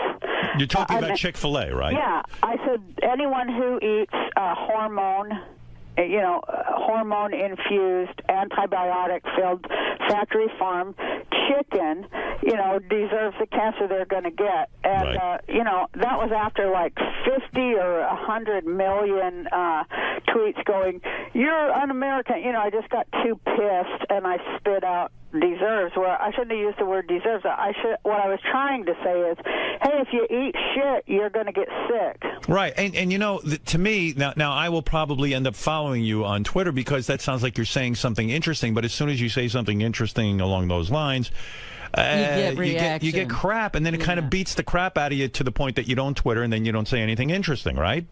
Yeah, I take a break once the idiot factor, reaches tipping point. I just walk away for a while. And with the Chick-fil-A thing, I can't believe how many people don't understand. This isn't a freedom of. No one's saying the guy from Chick-fil-A can't say what he wants to say. Well, he's trying to spin the shit, and say now that it's freedom of speech. It is certainly not about that. That's right. People in America, they can't friggin' name the shit. They can't be accurate and name the shit anymore. And then people make sure that they can't. No, yeah, it's subterfuge. The guy from Chick-fil-A, what I'm saying is because I believe people have a right to get married and gay people have to have a freedom should feel as good about themselves as anybody else. They're saying, hey, listen, why should we support Chick-fil-A if they're going to be like this? Right. I mean, the dopey guy should just keep his mouth shut and serve the stupid chicken. I mean, any good businessman knows that. Don't give your political views. Yeah, especially when they're that extreme, and they include, like, deporting gays. I mean, it's not just about gay marriage. He says it is, but that guy, Mr. Cathy, he gave $5 million last year to these real extreme anti-gay things that say that, that gays should be deported, among other things, and that, pretty much hate speech setting them up to get, attacked on the street. Where does he suggest we deport them to? The moon? I mean, he doesn't have any gay people? Where's the gay state? Here's what's the problem with a guy like that. He doesn't know any gay people. He doesn't have any gay relatives. He might even have a gay child. Well, his name's Mr. Cathy. That's what cracks me up. Yeah, Cathy. Well, maybe that's it. He's a little sensitive. Maybe he's trying to show how manly he is or something. I don't know. Now, are you still running for president? Yeah, I'm still doing it, Howard. And are you actually, like, in other words, when I go to vote, will I see the name Roseanne there? Well, that's what it's really all about. The reason I'm doing it, Howard, is because it's about ballot access. Now, the party that I was elected, we're on the ballot in 14 states. The point is that a party, you know, other than this two-headed monster, this two-headed Republican monster, you know, there should be a third party that people have a real choice, not you know, two sides of the same coin. Like, okay, both Romney and Obama work for Wall Street. People should have a choice of a candidate who does not, and so, you know, that isn't even on the ballot in anything but 14 states. What is the party? That's kind of what I'm trying to increase. What is the party you're with? Peace and freedom. And in other words, your point is, if I can get this peace and freedom third party on more, you get a certain amount of votes, and then automatically it gets added to the voting booth. Right. Well, my point is that people should have a socialist choice in at least a conversation. It should at least be included in the conversation, since it is the thing that saved this country after the last time Wall Street fucked us. If you, so when you go into the voting booth, are you going to vote for yourself, or will you vote for Obama or Romney? Well, you know, everybody has to ask themselves big moral questions, and you know, of course, I plan to vote for myself, because I do think that I'm the only candidate who isn't bought and sold and full of shit. And but you know, it depends. You know, of course, even though I think they're basically the same, I think Obama's better than Romney. I think that he's 2% better. Mm-hmm. What if you actually? What if something bizarre happened and you actually become president? Then this country would be on its way to prosperity and peace and freedom. If I was president, believe me, there's no way that I know exactly how to fix every problem, and I know exactly how to do it, and I do it immediately, like they did it in Iceland. Read about Iceland, Howard. They kicked out the Fed, the Federal Reserve, and their economy is booming after 3 months because there's nobody there just stealing their damn money. Well, I read that part of your platform is, if you really do become president, you're going to drone attack Tom Arnold's house. What did you ask Willie Nelson to be your vice president? I did, and he accepted. He did, because the report I got was that he turned you down. No. First he turned me down, and then he accepted. And I was so happy when he accepted my campaign and everything, and then like 1 hour later he withdrew. So so you still don't have a running mate? I want some of the shit he's smoking. Yeah. Do you smoke a lot of weed? Because there were a lot of references that you smoke weed. You know what, Howard? I have glaucoma, and I have medical marijuana. In California, it's legal. Do you really have glaucoma, or is that just sort of something you got your doctor to go along with? Well, it was cured, but she's still yeah, right. Well, she's treating it. I'm almost all but blind in my left eye now, and you know, I probably have to have surgery and all kinds of crazy stuff. My eyes are, you know, nothing. I didn't know that. I'm sorry to hear that. Are you baked like 24 hours a day? Is it that much pot use? Oh no, I only I take about one drag in the morning, Howard. I don't do it in the afternoon or at night. Why the morning? That gets you sort of... I have to read a lot in the morning, you know. So you're saying it really does alleviate the symptoms of glaucoma? Yeah, you have a lot of pressure in your eyes, and it does relieve it, and you can see better. But also, I just found out I also have cataracts. Christ, now I'm talking about how goddamn old I am. But can you believe cataracts? It's depressing, isn't it? Oh, it's just so fucking depressing. I guess I needed a laugh, and you know, love being around people laughing. The audience was wonderful, and yeah. And talk to me about the decision. Take me through this decision, because I had Tom Arnold on my show, I'd say about 2 weeks ago or 3 weeks ago. And by the way, Tom did a really good job being on the show. He was witty, he was funny, he got people laughing. He was talking about Arnold Schwarzenegger and his time. You know, I'm glad people like him and think he's funny now. When we were married, everybody was saying he wasn't funny. You're right. And I was one of them. Maybe we would have got along better if we hadn't had all that pressure constantly saying, you know, that he's not funny and all all that shit, which I felt they were just coming after me anyway. But yeah, he is funny. But did that influence you in your relationship with him? Like when enough people keep saying he's just using Roseanne for her money, he's not funny, he's a user, he has no talent of his own. Do you start to actually believe the people who are saying that? No, I never believed it because, he was, I knew he was funny. I hired him to write for me. That's how we, made a relationship. But, it did affect us like, that kind of stuff does affect couples. And, damn right it does. It made him feel real bad. And then he would get mean about it, but he directed at me. So that's what ruined it. Yeah, I've apologized to him. Go tell them. He'd go, you call them and tell them I am funny. And he'd be screaming until I did pick up the phone and go, hey, I want you to, and then he'd write down what I was supposed to say, or else, he'd just be screaming. So I go, I want you to know, and, part of me, of course, I wanted to defend him, but, it was just like, that was what my marriage was like, walking on eggshells. Anytime anybody said anything, I knew that, it was going to be an emotional price to pay. Like a lot of people who have unhappy, what do you call it? Spouses, it makes your life fucking hell. Yeah, you I never even stopped to consider that. Like all of the shitty thing, and I count myself among them, and I've apologized to Tom about this because.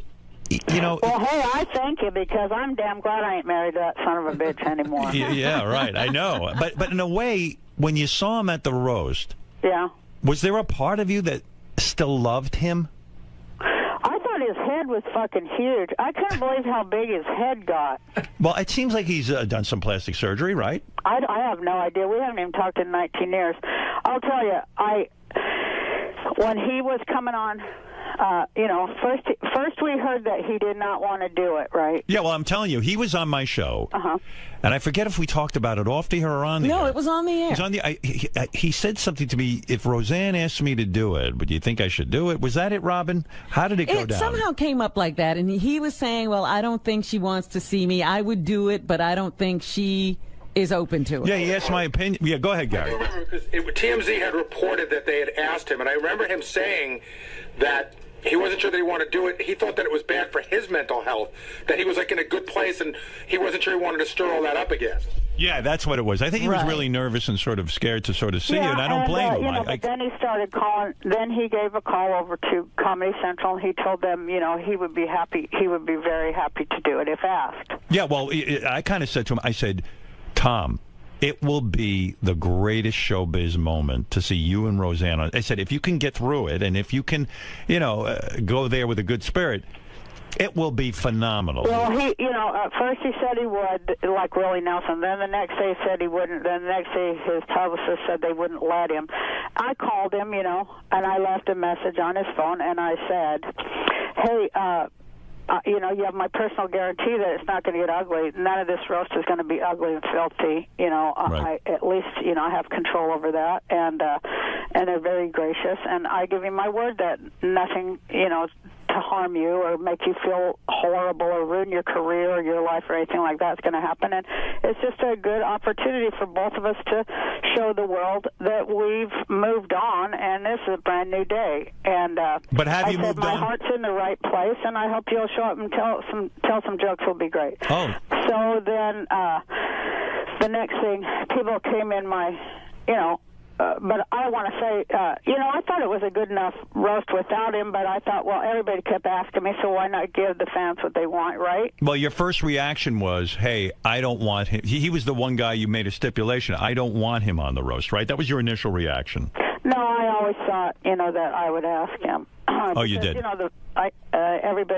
Everybody wants to see that. So, my first thing is, I want to entertain the audience. So you got to do what you got to do, right? What do you think that is about performers? That you'll actually put your own mental health at risk just to please the audience? I wasn't putting my mental health at risk at all. Well, seeing him again might set you off in the sense that, like, you go, oh, what the fuck? I'm done with this guy. I don't want to be a part of this guy anymore. But you know what? Fuck it. It's going to be great television. I'll put myself through it. Well, I knew that. It wasn't going to, and I know I don't have any emotional investment in it whatsoever. So I knew it wasn't going to upset me unless, he took off after me. But I knew he was smarter than that because, I figured the first time when he said no, it's because he can't take the retort. And, it's a harsh retort. Right. But, he took it, so I thought that was brave. But afterwards, I thanked him, and I said, well, onward and upward. Good luck to you in your life. And, it's a good thing. Also, all the shit going on in our country, all this hate, I sort of thought, hey, if I can have this moment and show it, maybe I'll influence other people. Get past old shit. Even politically, countries, maybe I say in my act, or when I followed him, I said, I realize that if I could bury my boiling, ceaseless hatred for Tom Arnold, there could maybe be peace in the Middle East. Yeah, no, I remember. I mean, it was such a vicious hatred in the sense that you even said, hey, he took millions of dollars of mine that I had in a box or something. I don't remember the exact story you told me. But, you felt he had stolen from you. And so I guess my question was, gee, when you really go through something like that and you still kind of harbor those feelings and you finally just kind of wipe this guy out of your mind, you don't have to see him anymore, this, that, and the other thing, you kind of put that all aside to please the audience, and that's what's crazy about performers, myself included. There's sometimes I'll do stuff I don't even want to do, but I know it'll be great television or radio. Well, yeah, you're right there. And comics and stuff, we'll do anything for a laugh. I mean, of course, we've all embarrassed ourselves at some point, but that's just part of it. We're open people and honest. But Tom's very well off now. Do you think he should pay you back? Yeah, I do. Yep. Yeah, I know you do. I sure do. Wouldn't you? Yeah, I'm saying that's my kid's money. He definitely should pay me back. Yeah. Yeah, and like so, but somehow you put that aside, and even after the roast, it would have been awkward if you didn't go up to him and say anything. Yeah. So you walked over to him. He didn't walk over to you. No, he went backstage, and I came backstage, and I just, I said, I really, think you were brave, and you really did great. Your jokes were good. Did he go to hug you? Funny. Did he hug you? Well, that, of course he did that, but that was on the stage. I see. But when you were backstage, did he shake your hand or hug you? No, but I patted him on the lapel there, and I said, onward and upward, Tom. Let's roll. Let's go. There was a report that backstage he tried to steal your purse. Is that true? No, I didn't have a purse. You did not have a purse. No. You do not have to bring it. After he was done and he came off the stage, I was like, oh, no, that was an awkward moment. And I just kind of held my hand up so he could kiss my hand like the Pope or something. Right. But he went for the full hug, and I was like, oh, God. That one I was a little scared of, but, it was okay. There wasn't no dagger in his hand from my back or anything. So when we watch the roast of Roseanne Sunday night at 10 o'clock on Comedy Central, we're going to see Tom hugging you. You know what you're going to see, though? You're going to fucking see so many funny comics, like, with great, great jokes. And, Gilbert, he just put me away. Gilbert made me almost fall on the floor and pee my pants. Yeah, Gilbert is a great roaster. Yeah, he's a great comic. Yeah. He called you Rosella. Everybody was funny. He called you Rosella. Rosella was the funniest damn thing I've ever heard in my life. I couldn't get my breath. Did you wait? You know who was really funny was that new girl, Amy Schumer. Amy is really funny. She's terrific. In fact, she said of you, I was surprised you were running for president. I just thought a lot of people couldn't picture you like running. There was a lot of those kind of jokes. But, those are funny. I didn't at any time feel that, it had gone below into the toilet level like I've seen it do before, Is it true that Sharon Stone was booked for the roast and then canceled? Well, you know what? She's doing a movie, and they moved their movie schedule, so it wasn't, she couldn't get out of the movie, so, she apologized and all that stuff. You believe she's actually doing a movie? Well, that's what we were told. I see. So there was that's what I was telling you, Howard. There are a lot, and it's often very... She's loonier and shit. I would have had a great retort for her. Yeah. But Carrie Fisher was on there, and boy, was she funny. Yeah, everyone seemed to do a good job. Everyone, from what I'm hearing about it and reading about it, it seems like it's going to be a good night. But oftentimes, a lot of attractive women will back out. Yeah. Well, why do attractive women back out? Because they think they're afraid. They can't take it. They can't take it. Yeah, taking the retort is like the hardest thing on earth. You're absolutely right, because Sharon Stone, who is known for her great beauty, people are going to take shots at her saying your beauty is faded, and they really don't have a sense of humor about it. Well, Sharon can deliver a punchline, believe it or not, and I think she was very excited to be there. She was, but they just moved the schedule and she couldn't. So is she a good friend of yours? She's a good friend-ish. Is it true that you and John Goodman have been signed to do another sitcom together? Well, no. We did that pilot and they didn't like it. Okay. But, I suppose we could do that again anytime we wanted to, but, you have to question all that stuff. Plus, we're so damn old, but I'll tell you, the one we did, the one pilot, the week we worked together, it was just a blast. It's just a wonderful, wonderful, fun, great time. When you talk about that menopause has killed your sex drive, are you joking, or are you saying that, like, you've completely dried up and you don't have sex with your man anymore? Well, I'll do it once in a while, but I do try to get out of it. You do? Because why? Because it's just, in other words, you look at a guy now and it's like, oh, why bother? When you get old, you'll find out. I guess they got Viagra for old men, which that should be illegal. But, right. Your body it's not changes, fair. Yeah, and, you're just kind of, Christ, you're too damn tired. You dry up, right? I mean, in other words, it's hard to lubricate. Jesus, Howard. Come on, Roseanne. Let people know. Well, yes, that is part of it, but that's just a symptom of it. The real problem is that, it's just, your get up and go just gets up and goes. Well, maybe you should just save yourself for sex. Stop doing all that other stuff. Yeah, that's it. I know that's kind of what my boyfriend suggests. Does your boyfriend say to you, look, Roseanne, I have needs, and, try to do something. Blow me, do something for me. I mean, to just sort of dry up on him and not go anywhere with it. I mean, that is unfair to him, isn't it? Well, I try to be a good girlfriend. Right. Christ, it's hard, I don't know. I'd rather have pie and right. just like sleep and try to fix the goddamn world. If Willie Nelson isn't your running mate, who is? My running mate is Cindy Sheehan. And what is she, an actress? Cindy Sheehan, hon. Remember the woman who she lost her son Casey in Iraq, and she occupied George Bush down there in Crawford, Texas. The Iraq War protester. Yes. Yeah, so she's your running mate. All right. Yeah. All right, so listen, I've got the whole story now. Let's review. Okay. We first want to say she showed America that she can get past things and reunited with Tom Arnold for television's sake. She did it. She like Jesus. She sacrificed herself for you, so you should watch.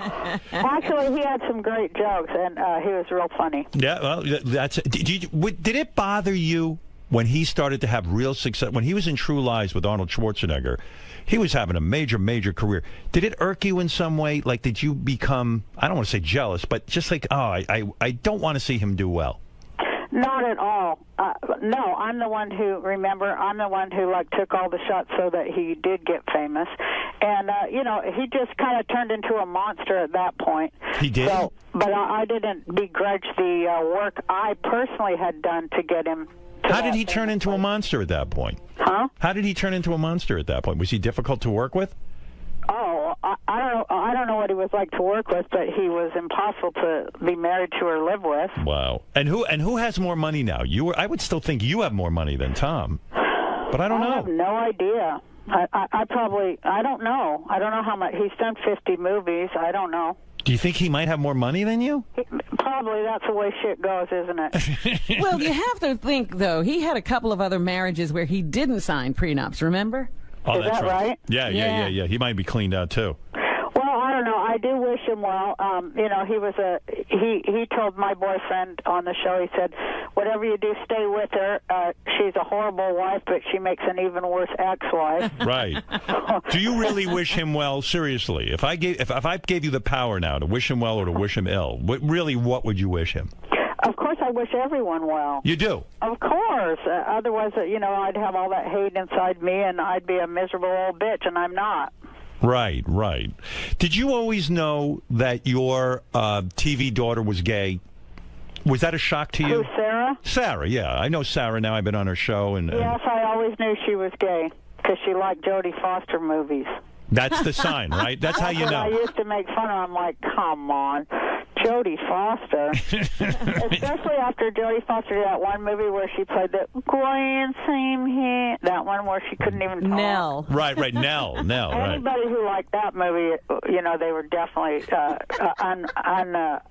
they were undecided on their sexuality and their humanity. Why was no one from your former huge hit sitcom on the roast? Do they not like you? Do they not get along with you?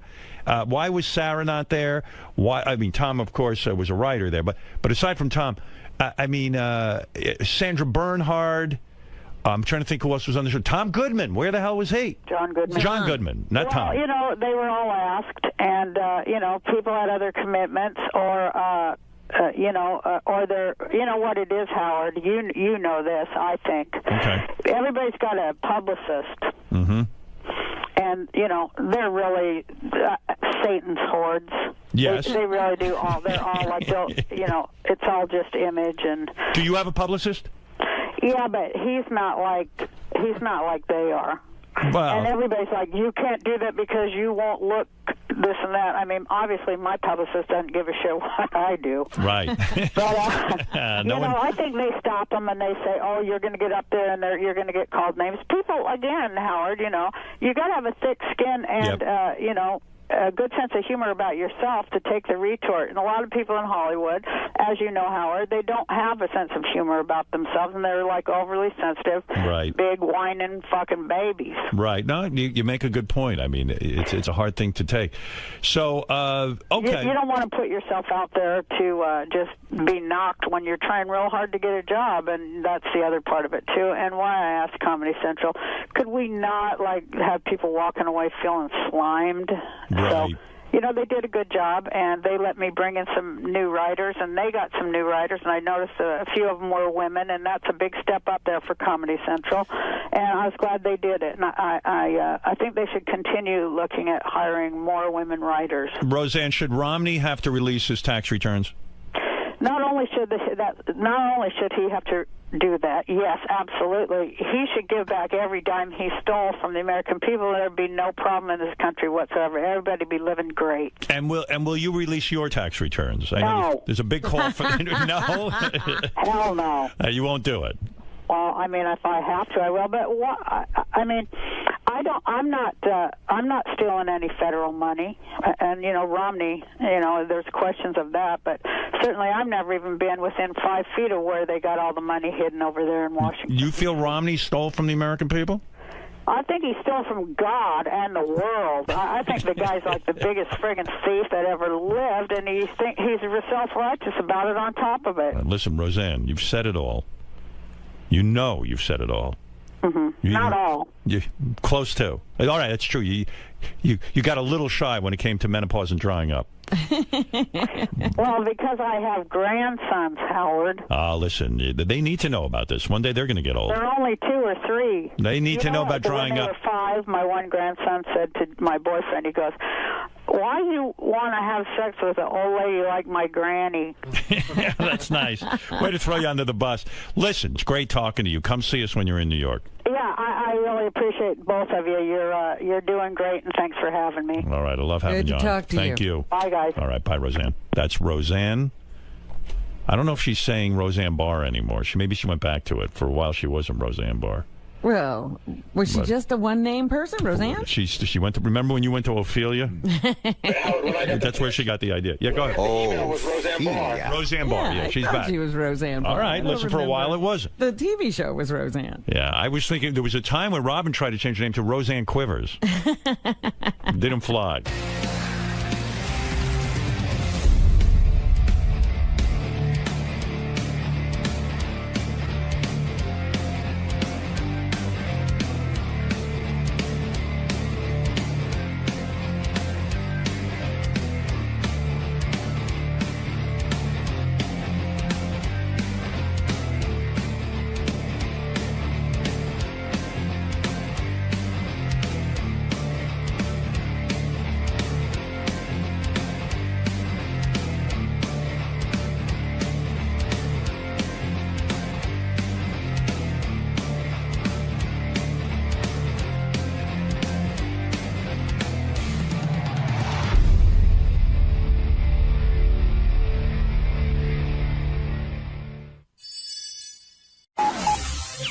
This is the best of the wrap-up show. A recap and behind-the-scenes look with John High and Gary Dell'Abate. The best of the wrap-up show begins now. I'm Gary Dell'Abate, Baba Booey, and on Monday's wrap-up show, we talked about Warren Sapp, NFL legend. He came in here and he talked about a variety of things. He talked about what it's like to have sex and how we can't hold out that long. But then we talked about some football stuff, too. Had a great moment where we talked about what it's like to sack the quarterback. Anyway, here's what happened on the wrap-up show. I want to start off with Warren Sapp. Gary, before he came in, I was talking about it's always great when Howard interviews a football player, a professional sports player, because he doesn't really follow it, yet you end up hearing more and learning more about the athlete than you ever knew before. The thing that makes Howard great with athletes is because he doesn't know a lot about sports, there's no hero worship. So it's not, oh my God, Warren Sapp here. So Howard's like, oh, there's a football player here that people say is pretty good, and he seems very interesting. So there's none of that like, oh my God, I saw you when you were in Miami, I saw you in the Super Bowl. So all that shit goes out the window. So all the interviews you've heard Warren Sapp do, this one's already different. Do you think Warren is an angry guy? I thought that the interview was contentious in a funny way. What do you mean? I mean that there were times where Warren seemed irritated by Howard, but because Howard didn't seem to have his facts right, and I mean I never thought it was going to come to anything, but he was like he was sort of mixing it up with Howard, not taking any shit from him. Yeah, and I thought that made him an interesting guest. Absolutely. But do you remember that draft when he was just plummeting in the NFL and eventually got picked by Tampa? Vaguely. Who was the number one pick in that draft? Oh God, I don't know. It was 95. I don't remember. Will, you should probably come down with that. But I do know. I know that's the year the Jets took Kyle Brady before Warren Sapp. Yes, of course. But I do have a major. John Carter. That's who it was. I have a major connection with Warren. We were talking about today. He and I did Hollywood Squares together, and we spent the whole day together. And at the time, this had to be like 99, 2000 or something like that. And he gave me his cell phone number. He said, I really want to do Howard Stern show. After we went to break, he got up and he said, there's only two people I've ever wanted to be on this show, you and Letterman. And now I've done that. So he had given me his number, and I called him a bunch of times trying to get him on the show. It just never worked out. I'm glad he came on today. Scott in Mississippi, you're on the wrap-up show. Hey, John. How's it going? Good, Scott. What's on your mind?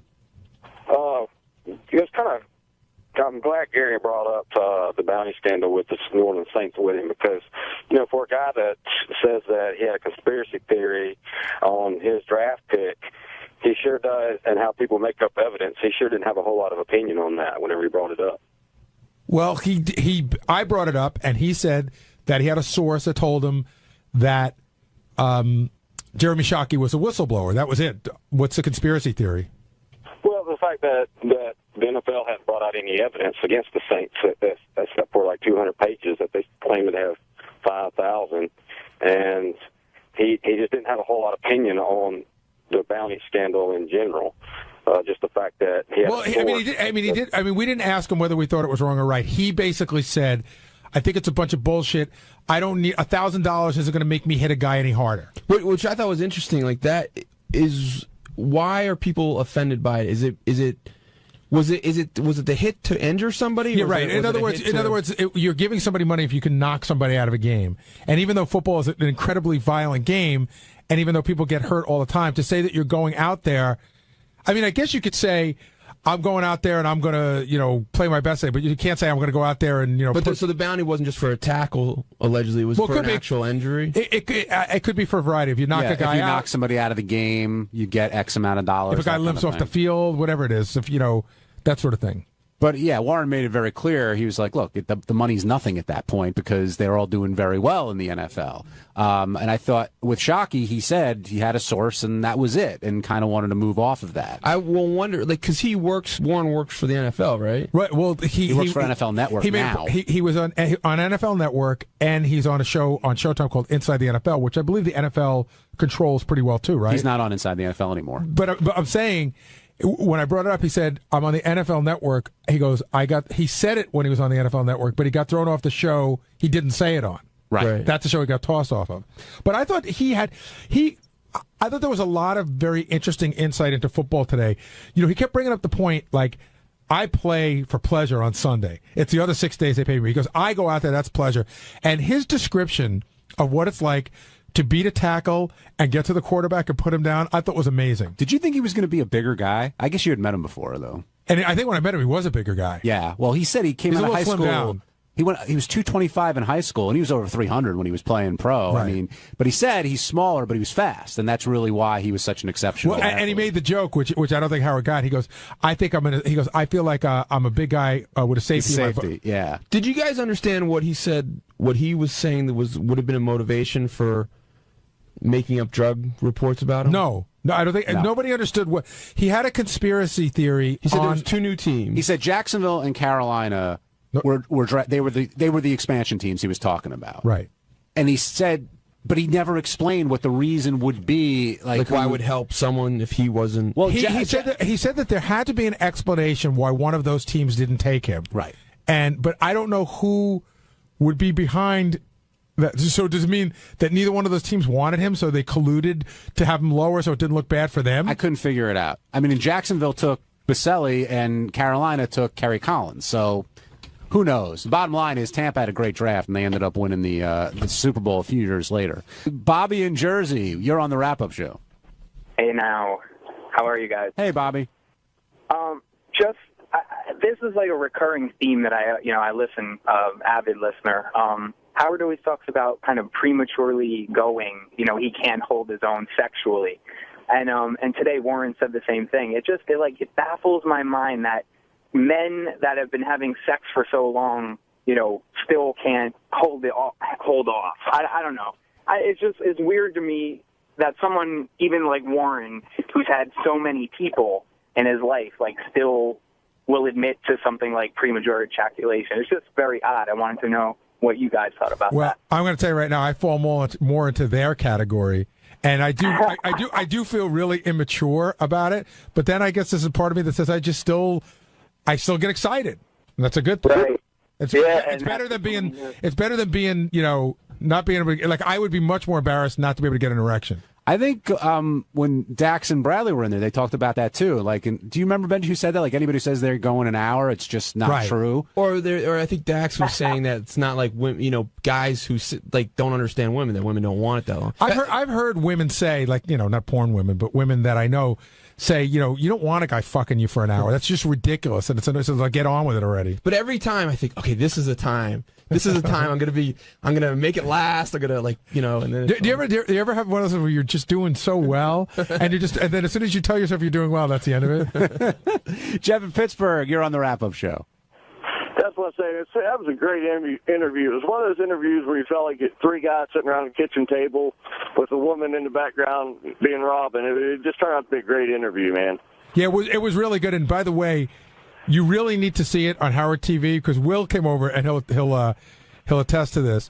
Some of the faces that Warren was making, there was one time where Howard was talking about something and he had this complete look of shock, and then he would have a look of anger. It was just he was making really funny faces. Hey, it's Richie Wilson. On Tuesday's wrap-up show, there was a big discussion on who was omitted from my wedding invite list. A couple of guys from the radio side were a little pissed off. Lisa G wouldn't come down, and I think it all worked out well in the end because I defended myself and I explained why I cut those people off the list. So check it out.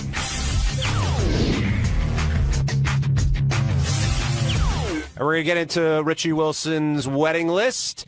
Some people left off. Some people only actually 4 or 5 left off, mostly everybody included. I think on this show, the only way, not the only way, but almost the only way you find out how someone really feels about you is when these situations occur. Well, I got a question for Richie. Did you see this bit coming? Oh, yeah. You knew it was inevitable. Right. And when you're in it, Richie, I mean, you said yourself, you're black and white. This is how you stand. If someone doesn't like you, you want to know. And I'm sure you feel the same way. If you don't like somebody, you're going to let them know. They know. So did any of this come as a surprise to anybody today? Richie does let people know, yes, right? He does. Where there are a lot of people who are mean, with everything, if I like a restaurant, if I like a movie, if I like this, it's but it's different yes with or people. No, but it's yes or no. I'm not going to people aren't restaurants. But I'm not going to blow smoke up your ass or up anybody's ass and be smiling to their face and then not like them or talk shit behind their back. I think that the one thing I would disagree with you about today is when you said it's black and white. It really isn't black and white. In other words, there's people that I like here, and there's people that I like more than others here. And the people that I don't like as much as others doesn't mean I don't like them. It just means I haven't gotten to know them as well. And so there's a lot. It's not black and white. I don't either love someone or hate someone. There is a middle ground. There is. Okay, then there's like, indifferent, and don't like. Well, no, there's like a little bit more. It's not like, indifferent, and hate. But I mean, it is to you, okay, maybe. like Steve Brandano. I like Steve. I am very fond of Steve. But I think we have maybe 4 words a year to each other. But okay, you know what I mean? But So, you and I got like to Steve. But you got to the point where there were 5 people. Actually, no, there's more. There's more. Ralph's not on the list. Is Tracy? Millman, yes. Because Rachel and Tracy hang out a lot off the air with Richard Christie's wife, and all those girls hang out. I totally understand me being off the list. Totally get that. I was surprised at Will and Steve because it just seems a little glaring. But I think that having done this, it's always glaring when you leave somebody off. Yeah, Will, you seem surprised in the sense that not that you were left off, but like Jason and other people were included. Yeah, no, I did not expect to be invited to the wedding. But then when I saw that everybody else was invited, I go, okay, this is a message that he doesn't like you. No, I like Will. There has to just be not enough to invite him. Cutoff line at some point. Like, okay, why wasn't I invited to your wedding? I invited probably 3 guys from Howard TV. I didn't invite anybody from our news department. That's all he invited from your office. 3 What guys. do you mean? He invited John, Jason, Scott the engineer, all the on-air people, Tracy. Basically, all the people that his wife had a relationship. Did you invite anyone from the office that you wanted there? Initially, the whole horseshoe, I was going to say no as a whole to. What's the horseshoe? The whole The bullpen? area. Yeah, no as a whole to. Right. And Rachel was like, listen, I want John there. I've had a relationship with John. John's a great guy. I want him there. And then I said, okay, anybody else? And she said, Jason. I email Jason a lot. Every time I see him, we have a great time together. I want Jason there. And I said, great. Jason, good friends. Yeah, I was sort of surprised by that too. Every time she's up here, they get they get like a little chatter group going, the 2 of them. Rachel Fine, Richie Wilson. Yeah, no, I like her. She helps me out with the website. We talk dipping sauces all the time. She actually, I went to go see her last year sing in the city, and actually I think that made Richie and I better friends because then we found out we both watched the same TV shows, and you know. And so, what's your relationship with Benji? Because Benji's always the wild card. See, it's interesting. This is going to be fun. Benji got an invite without a +1. Benji got a solo invite. because I date Rachel. No, Benji, is that insulting to you in any way? Well, yeah, because I have a girlfriend, and that's a serious girlfriend. And I'll be honest about that. You don't want? Is it specifically I'll tell you don't exactly want her why. there? We had 3 interactions with Elisa. 2 of them were extremely unpleasant. Well, do you know about that? Well, when I didn't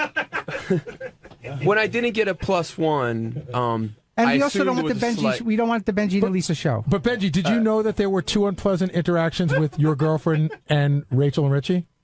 I don't know. If you want to, I don't know. The first one was the night you brought her to Rick's to introduce her to a bunch of people, and she was very cold and rude to everybody there that night. And the second one was the Christmas party where she was just extremely rude to everybody. Well, she was weird. I don't know that she was rude. She was odd. No, but like when people said hello, it was hi and gave out like the. You know, like the bent hand. Yeah, but she was. I look at her. She was under the hypnotic shtick coma of she Benji. was in shtick coma. Well, I wasn't gonna make a big deal, but when I didn't get a +1, I wasn't gonna go because I took that as a intentional and we slight. we figured that you were not going to come. That's the best invite ever. So if I haven't been, he won't come. So it was intentional. No, but we figured we didn't want Elisa there. But we figured if we did that, Benji wasn't going to come. But we like Benji, and we wanted to invite Benji, but we knew. But I think I don't know. You're being very insulting to my girlfriend, who is a wonderful person. And if you don't like her, that's fine. I'm just going by the interactions I've had. They've been unpleasant. But you realize it's hard to split a couple up.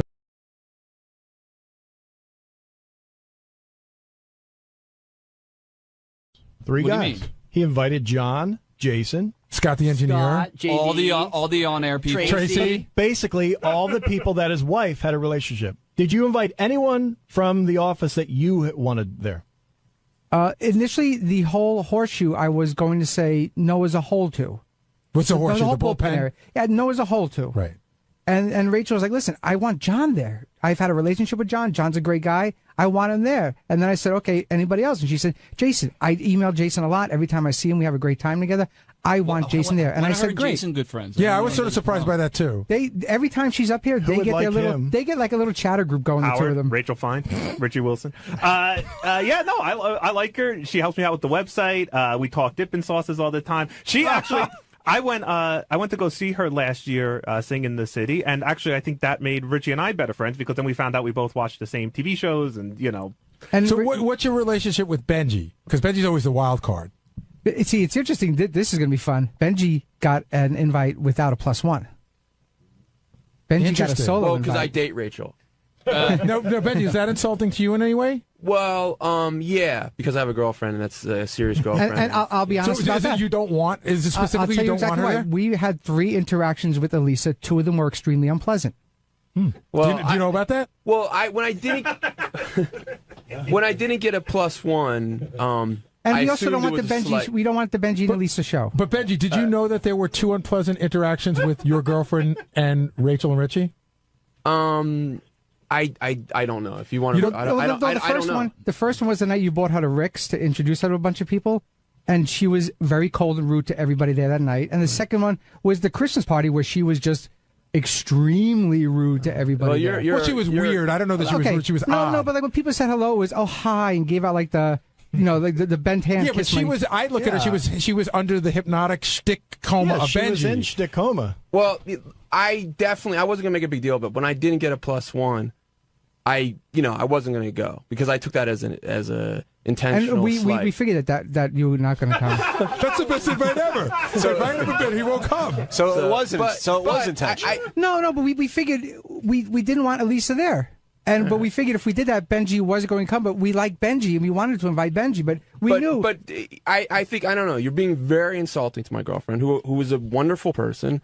And if you don't like her, that's fine. I'm just going by the interactions I've had. They've been unpleasant. But you realize it's hard to split a couple up. In other words, I know. You would be insulted if you were invited and someone said they didn't want Rachel. If Benji got invited and invited myself and not Rachel, I wouldn't go either. All right, I do want to talk about one other thing because the thing that I found most interesting this morning, like I said, I did not expect to be invited. When he said why Will wasn't invited, he had, I thought, a fairly reasonable explanation. Same for Steve. But Lisa G, flat out, you just don't like Lisa G. No, she's a dud. Come on, you want somebody that was going to be fun and we listen in the past, especially in the past few months, with the way she's been on the show. With her whole, she wants to be paid for everything. She just. But are you basing this on the show or a personal relationship? Both. She leaves a bad taste in my mouth. Right, so you don't like her. Yeah, pretty much, and she and she knows that. It's. Does she? I got the impression when I saw her today that she might have learned it for the first time. Oh no, she knows. This came as a surprise to Lisa. I think so. I went back to the office because I dropped off a piece of paper, and I just I said, "Were you surprised?" She's like, "A little."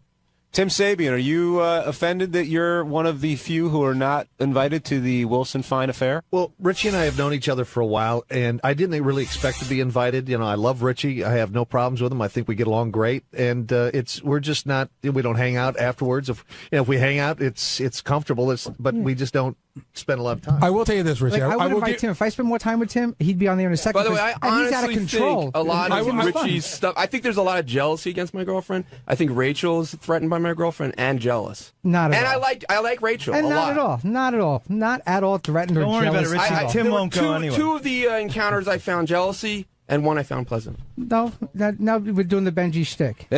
Steve, I'm not going to get into that. No, I'm telling you, girls are very jealous of my girlfriend because she's very hot, and it makes a lot of girls very jealous. She is very hot. I know you were wondering, why are you on this list? I'll say this with people in this room, and I don't know how that goes, but I was not expecting to get invited to Richie's wedding, and what he said on the air is what I would expect. The problem is I know there's been contention with Gary in the past. Even Will, and there's been friction with Will and Richie, and I know that he doesn't like Lisa G.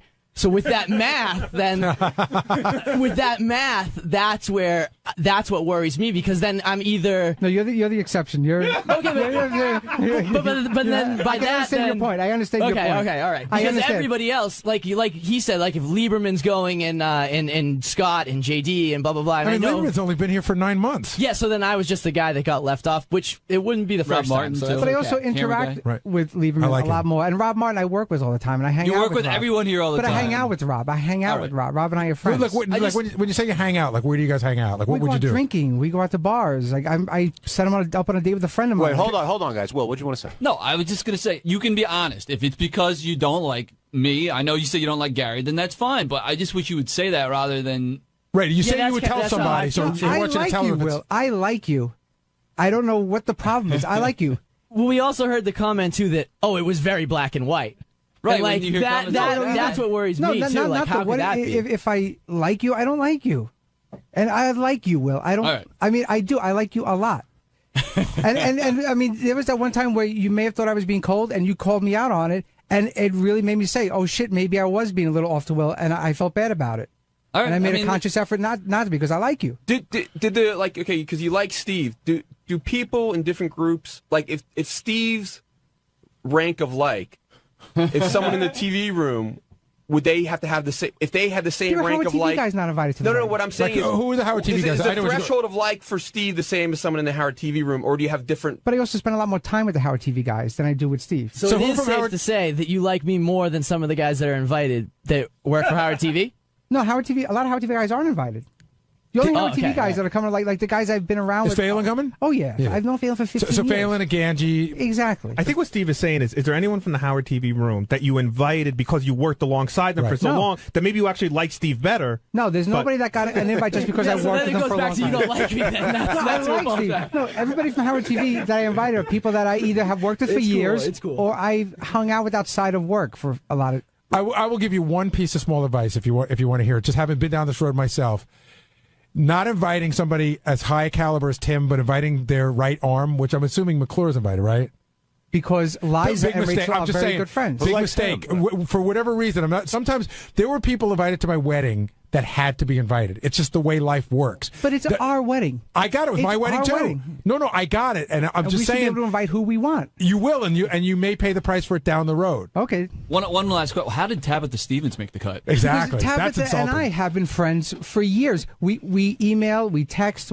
We're always in contact with each other. Isn't it fun making lists, Richie? I know. Oh yeah. And I sympathize on that level. You went through this. It's obnoxious, but and then the best part is a year from now, the list could be completely different. That's right. Exactly. And you know what? In 10 years, we'll probably look at those pictures and go, "Who the fuck is that person?" I just celebrated my 20th anniversary, and I turned around to Mary and I go, "What the fuck was her name?" And Mary's I couldn't remember, and I was like, "What was that guy's name?" Remember, we were such good friends with him and his girlfriend, and we couldn't remember their names. Why isn't Steve Brandano in any of these photos? 20 years ago, you're going to look back at those photos and go, "Wow, remember when Jason was skinny?" That's going to be scary. That's going to be scary. Hey, another tip: Tim writes a mean check, so if there is an open spot. But like, there must have been people you invited that you knew you had to invite when it comes to like family. You had to invite some. You're telling me. Well, my family is very small. You can fit. But I'm saying there's cousins and aunts and uncles that you know this, right? You have 100%. To invite them, and you invite them, and you're sitting there going, "I can't believe I have to have my fucking cousins from wherever." When there's a friend at work, I'd rather have. But that's just the way it goes. I had a section of the room devoted to people I didn't want at my wedding. It was like 3 tables in the back left corner. If you were sitting there, that's like the Scott Salem section of the. I mean, not at my wedding, the Scott Salem section, but general. Right. We call the Scott Salem section the place where the duds section. Right, I know what you're saying. I think I was at that table at Howard's wedding. Right next to Scott Salem. Oh, I know you guys were bitter about that. Who was at the table? Was you and Jason at Scott Salem? No, not me. I had prime real estate. Jason had a different table. So who were you at the table? You and Scott Salem, Haji, Phelan, the kid with one leg. I don't even know if I want to get into the names. We're at the table, but Will you can definitely tell you're on the potpourri table. Will was in a different restaurant. Yeah, exactly. Well then, Ken, you're on the wrap-up show. As far as Lisa's concerned, Richie, you couldn't have made a clearer statement. I mean, you said, Gary and I have had some run-ins. You said, Steve and I don't hang out. You said Will didn't invite me to his wedding, but you just flat out said, would you invite her? When you're making a list, again, as somebody else speaking from experience, like what happens is, for me anyway, you go over and then you start looking for what are quote unquote the easier cuts. And, a guy like, Lisa G, where, hey, if you had an endless budget and an endless party, sure, she's on the list, but okay, you got to start making cuts. I don't think she would be on Richie's list. Well, maybe not. Yeah, like in other words, if the room were 250, Lisa and I still ain't coming, correct? You would.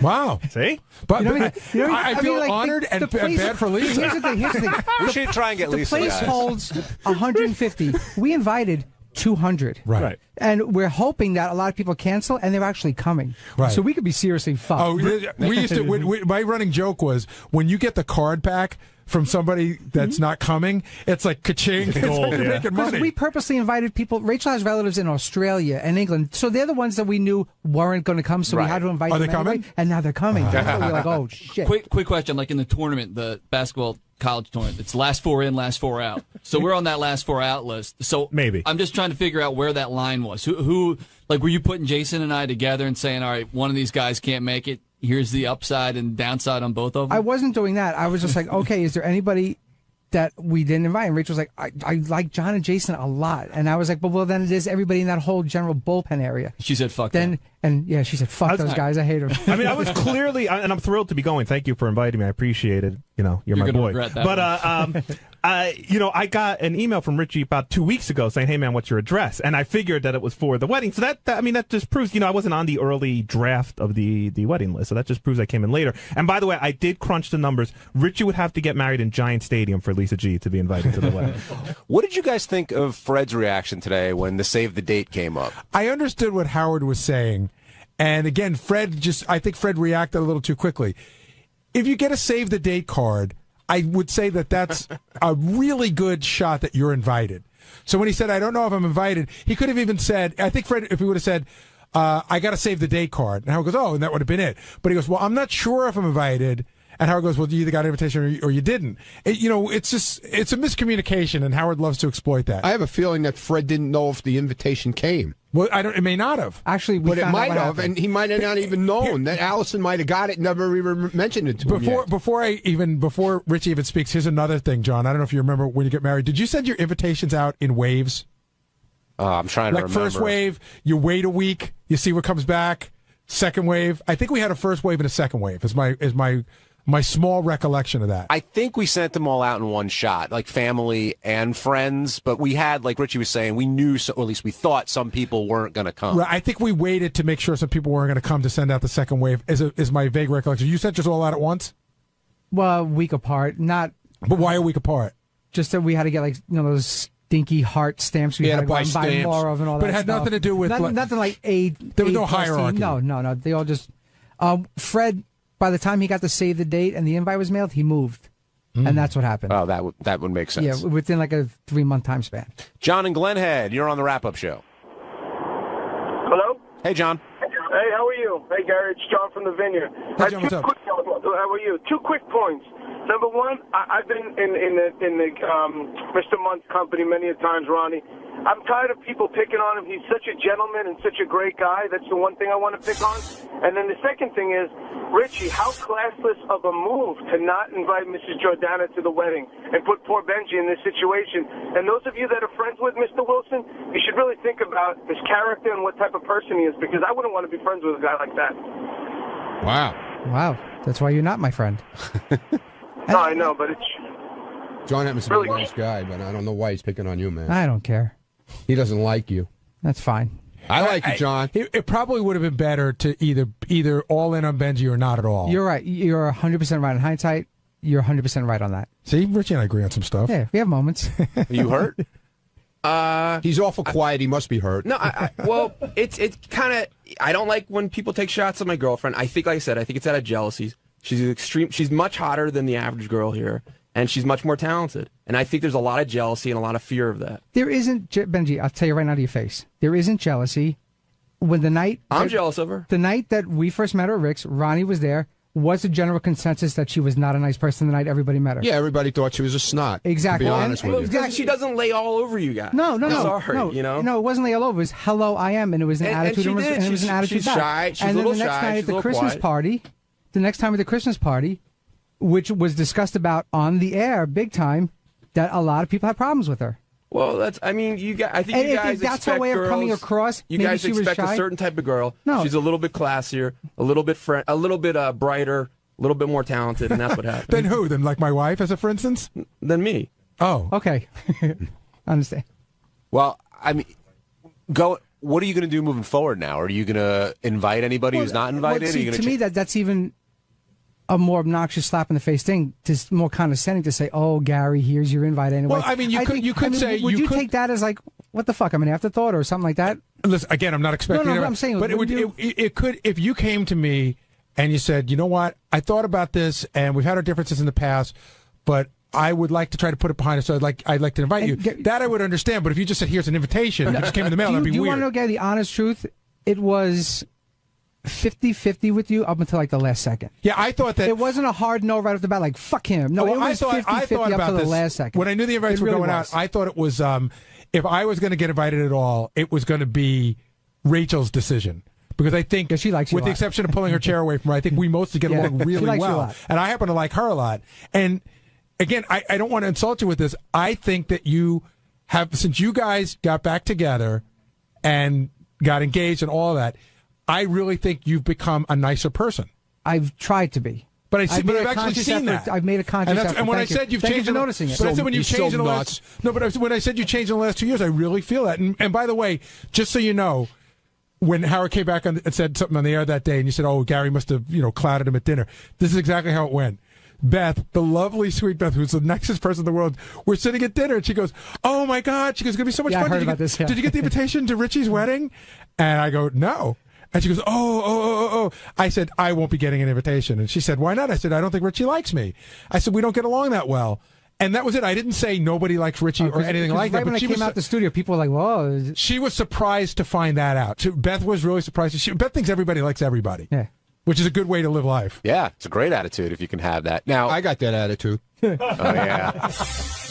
On Wednesday's wrap-up show, all the talk was about Bobo's treasure trade, everything that Bobo went through to get his valuable items for his shrine, and how Sal shined. And speaking of Sal, he told us the genesis of Twat Raper and the difference between a legitimate rape parody song and an illegitimate rape parody song. Yes, you got to see that. Today's show, the main attraction, I guess, was Bobo and Bobo's treasure trade, the jingle that we can't get out of our heads. And so much went into this game, and a lot of different games were being played during it, but Bobo had no idea what was happening. He knew to bring in his stuff, but he didn't know that he was going to possibly get anything. That all came as news to him. But he was here extra early and prepared, and I think he had a good time doing what he did. Doug Goodstein, do you agree? I think he did. I just, personally, I wish it was more destruction of his items, which we didn't really go there. You saw he wasn't going to part with that stuff. But the physical stuff was fantastic. I'll tell you, the thing that surprised me the most was the Leroy Neiman poster. Like, I know it's his most treasured item, and he loves it. He wasn't going to give that up for anything. Like, no, I wonder nothing. if what Howard could have done. Maybe Howard could offer like a photo session or something like that. No, I think if Howard said, "I'll give you everything." Oh, for the Neiman. Yeah, that probably would have been about it. But John, can I ask a quick question? Sure, Steve. Who is Leroy Neiman? Should I know him? Yeah. What's the deal? He's a famous artist. You should definitely know. And what does he have to do with Howard? He did a painting for Howard back in the day for the show that Howard hung up in his place, and then Howard in turn gave it to Bobo. Oh, Howard gave it to Bobo? Yeah. Oh, all right. Thank you. You're welcome. There's got to be other people that did. Which is funny because turns out Bobo destroyed it himself. He just that's what he broke it in the car. Yeah, the poor guy. Really? Yeah, the frame cracked. Now, as things came up, the first thing offered to Bobo was Robin's bra, and I didn't think he was going to take it. The stunt was offered, and then a trivia question, and you could tell he wanted it, but I think he thought that was the whole game. Like, it would be the bra. Right. And once it clicked, and it takes a little while to click with Bobo, that there'd be more stuff coming, he jumped all over it. And that's where my pal over here came in to shine. Sal, congratulations. Will you not smoke that in here? Sorry. Thank you. Seriously, don't bring the electric cigarette in here. I'm celebrating. Celebrating what? Painting my cock on Bobo's face. Well, congratulations. Thank you. That was one of the painting Bobo's face with my cock. That was one of only a few things that you did. Yeah, we had a lot of fun with it. And what did you enjoy the most? The painting, the pubic hair mustache with Richard? I think everything was equal. Really? Yeah. These stunts are like my children. I don't discriminate. I like them all equally. So yeah, well. I mean, everyone contributed a bunch of stunts, and I know you had a ton of ideas with Richard on what to do with this. It all happened so quickly yesterday in the meeting. Everything shifted gears real quick, and Howard said, "What if we can throw in some stunts as well?" And boom, we just started putting them together immediately. Yeah. The bummer, the only thing that was a bummer about the segment is that it only was those 3 stunts. I mean, we could have gone for 5 hours. There was really so could've. many things, and there was no. I think Bubba would have gone for everything. Like when Howard went as long for as the- it was just the physical stunts. I mean, he went for it. I Yeah, mean, when how Howard much- said the tickle chair, I'm like, oh, God, it's over. You know, we could have done so much more. We were going to play the bongos on Bobo's head with our penises, Richard and myself. We had a lot more ideas. Did Richard enjoy shaving you for the mustache? Absolutely. I told him, I said, you need to be my shaver. He goes, you got it, buddy. I love to be your shaver. Did he work the ass hair in, or did you guys? He got a few of them. Definitely got a few of them. And that was pretty good. I loved when he went for the ass hair. Do you feel gay at all? Like, I mean, you did very homosexual type stuff. I mean, you put your penis in a guy's face. You had the guy shaving your balls. No, Do you not at feel all. proud of yourself? Absolutely. Do you? Yeah, You're the I'm one proud of you. running this cockamamie No, I think organization. it's great. I'm proud of you. We've been down on this the road back. so many times, Doug. Clearly, Sal and Richard believe what they're doing is for the humor and funny, but not sexual in any kind of way. Of course. Ask any gay person if they got an erection from me doing it. It might be gay. All I heard was laughter. So it could be. If people want to perceive it as gay, sure. I'm not gay. I'm not going home today looking to suck a penis. I don't get. It's not like I'm going to go to some gay porn. So when you're painting Bobo's nose with your penis, there's not any sense of arousal just because you're touching somebody else with it, and Probably just the opposite. Just the opposite. Here I am putting my penis on a man's nose. There's no way I'm going to get erect. If anything, it's kind of shriveling up a little bit. That's why I give it a good stretch on the pouch. And that kind of serves You know what's as, strange? I got to go back and check tape, but Scott DePace swears that something fell out of your pouch when you first pulled down your pants. Really? Is that possible? Do you have any schmegma or something in there? No, it's clean as a whistle right now. You sure? Yeah, you want to come and smell it? No, thank you. Sal, Let John do that. While you're here, I'll do that during the break. While you're here, I wanted to ask you about. Well, John, I'm over the age of 11. You sure you want to go down there? We didn't get a chance to talk about your song yesterday. Oh, Twat I Raper. wanted you to come down, and you didn't come down. But congratulations. Congratulations. Howard was repulsed by it. Well, I think that's your goal sometimes. It is. There's nothing better than shocking the shock jock. I think there's no greater form of admiration. Where did you come up with that? Did you hear the real song and suddenly it just fit, or what? Yeah, tell me the genesis of Twat Raper. I heard it on my my iPhone, when I was working out. And how do you come up with the scenarios within the song? Is that just things that pop into your head? What happened? The different things you want to do to her, or No, look, like I said, boobs, lube, round, brown. Gets a little monotonous, after a while, gets a little redundant. So you need to shake it up. You need to raise the bar. Were you surprised by how Howard reacted to the song? No, I didn't know which way he would go. I was actually glad that he said he was disgusted by it and played it versus just deleting it and ignoring it altogether. To me, that's a great accomplishment when he plays something out of disgust. It's fun. It's great. But by far, I'm not looking to rape her. I'm looking at it as a, what is that called? Like the brothers do it to each other. Term of endearment. That's a term of endearment. What do you mean the brothers do it? You know how you can't say the N-word, but if you do say it, you say it as a term of endearment. That's the only time it's acceptable, which I understand. When I'm saying I want to rape Robin, it's not I really want to rape her. I don't want to commit an illegal act. I don't want to violate her. I want to consensually have mad, pussy-pounding, ass-bruising sex with her. And if you love somebody and you say that, it's not offensive. If you love somebody. If you don't, it's different. It was this is a legitimate twat rape song, not an illegitimate. What would an illegitimate twat rape song be? And just keep talking for the next 10 minutes. This is great. An illegitimate twat rape song would be somebody who legitimately wants to rape somebody. So you're saying that you don't want to rape Robin, of do course. you think I do? No, of course not. But I think you'd love to have sex with her. Who wouldn't? I'd have sex with you at this point in my marriage. What did you think of Robin's reaction to the song? I was very impressed. I was hoping that she would be, slightly taken off, and I she was, but I liked it. It made me laugh my ass off. I just thought it was at the end. It was funny, when you in a typical average job, you don't take out your penis and make a clown nose on somebody, but it's funny. It works perfect in this environment. Would you play it for your wife? Yeah. I mean, there's no need to, but yeah.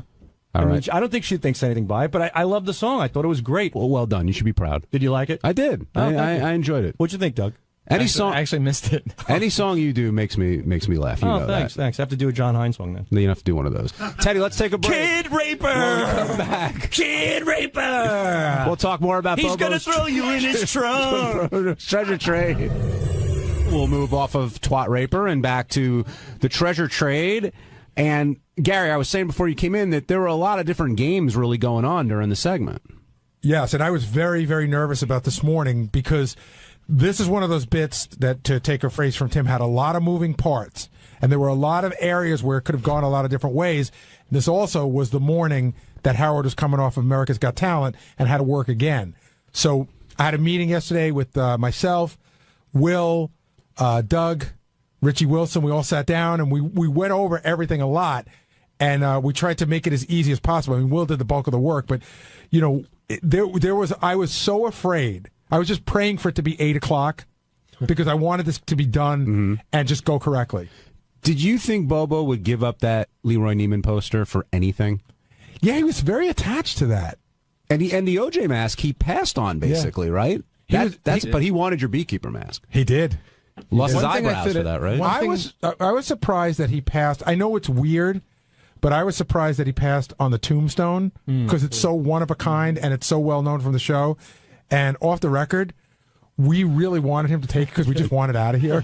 It was almost like garbage. We're like, please win it so we can get rid of it. But did you know, like, why? Did you hear why he said he did? Yeah, he said he thought it was. He freaked him he out thought it was too. freaky. But he's like a tribble attached to Howard. He feels what Howard feels. But not only, I don't think it only freaked. It just didn't just freak him out like as like a death kind of thing, but like the thought. Sorry, the thought of Howard dying is so upsetting to him. No, I get it, but Howard, if it freaks Howard out, it freaks Bobo out. To me, the highlight of the whole bit, and I thought the bit was very strong, was when the guy called in at the end and criticized Bobo, as a fan, and Bobo immediately, commanded respect as he's got Sal's, paint from Sal's penis on his face. Did you notice that he said, "What are you? Go back to your 9-to-5 job." Like, what the fuck does that mean? But he knew as opposed to his 12 to 8 job. What is that? We were like, what does that mean? Like, decipher that. Well, I think it means that I think that Bobo thinks that he's special as a super fan of the show.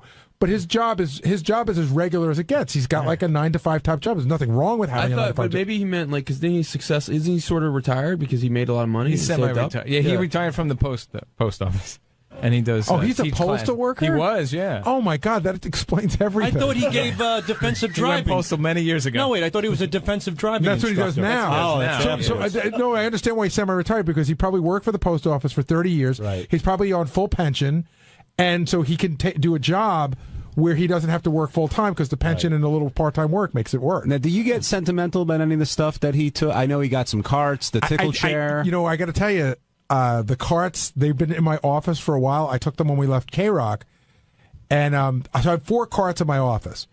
A song of DeBella, Baldy Baldy, John with Ringo Starr, the Tarantella music, and a cart of when Jackson played football, and the announcer announced it, Howard played it on the air.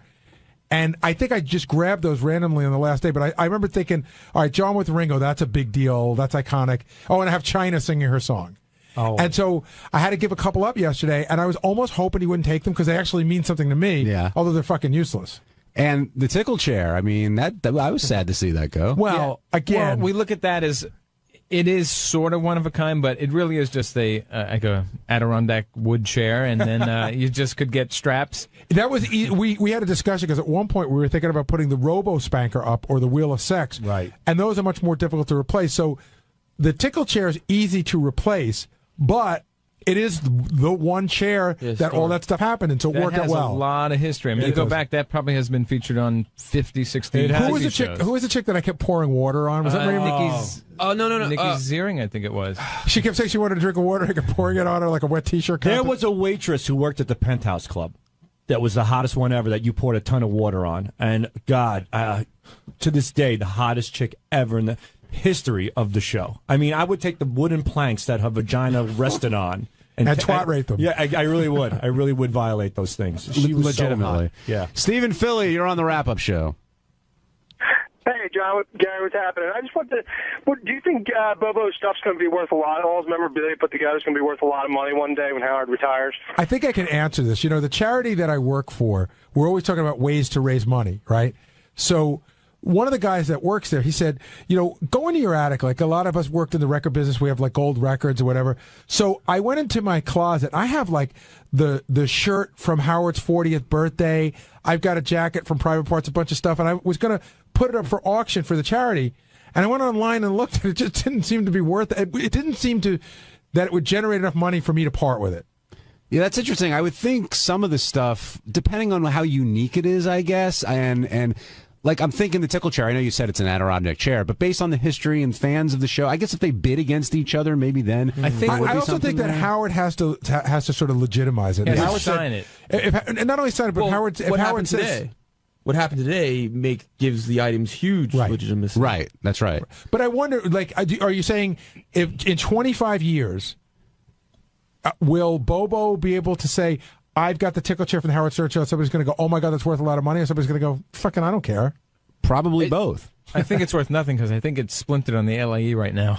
But it's still I the think chair. that's coming out of the car. Listen, it's like no doubt. it's like getting a piece of wood from Yankee Stadium. At the end of the day, it's a piece of wood. I think he'll end up, and you'll have to check in 20. I think it'll be like $1 million collection or more.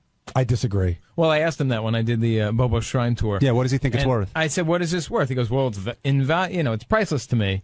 I said, "Well, put a price on it." He goes, "Oh, it's got to be in the millions." But like any piece of memorabilia, any autograph, any other stuff, it's worth as much as somebody's willing to pay for it. I mean, I guess an insurer would know, like, have some idea of. Yeah, I don't think Bobo's collection is worth. It may not be worth $25,000. What about definitely less than that? I mean, it's pretty much newspaper clippings and magazines and books. Well, he's got some the autograph stuff that is unique. I mean, there's lots of photos; those aren't worth shit. It's the stuff that's signed. The books, the stuff we gave him today, has some value. And, I laughed really hard. I was watching the piece that you guys put together that's going to run on TV, and he was even impressed that he's got a copy of a book that my mother signed, which made me laugh my ass off. That's his like number 2 most valuable thing. Sal, what do you think of Bobo's passion? Because you're a passionate fan of the show, and of course you're part of the show now, but do you understand where he's coming from, why this stuff means so much to him, what he'd be willing to do to get some stuff from the show? You know, everybody has their thing, and for Bobo, it's the show. I certainly get it. There was a show one time on MTV. What was it called? There was these people who were obsessed with certain bands and whatnot, and they had the most ridiculous things. There are people who collect locks of hair from rock stars and whatnot. What about you before you worked on the show? Did you ever collect memorabilia from the show? The only thing I have from the show is when I was a guest on it, you guys signed a book, which I still have, and Howard signed a Private Parts poster. That's it. But you were never big into you're not one of those guys like, God, I'd really love to have the seat cushion. No, I'm not a collector type of guy. I just don't collect stuff. It's not me. But I get it. I mean, Bobo's obsessed with the show. It's an obsession, and you know what? If it makes him happy, so be it. The guy's been listening for so long. He is a super fan. He got something good out of it. Like my cock hair on his face.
Dax Shepard is on Parenthood. Bradley Cooper's a movie actor. Movie star. Dax wrote a movie. He got everybody in it. Everyone except me. Has he got his wife in right? it? He's got his girlfriend. Sorry. His girlfriend. Yeah, but he didn't get her naked. He didn't? No. It's a good movie. I saw it, actually. Yeah? Yeah. It's getting good reviews. Yeah, it's real good. It's fun. We'll talk to those guys about the movie business, what it costs to make a movie, because I'm thinking, like, a lot of people in the audience would like to make a movie.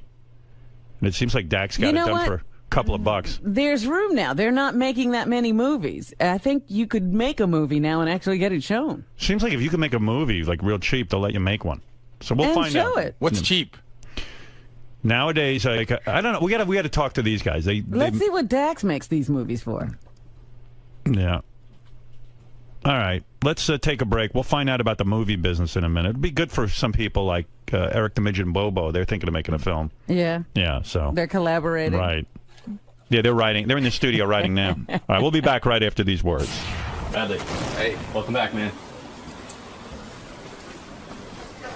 You don't look as nervous this time. I was nervous last time. Was I? I can't remember.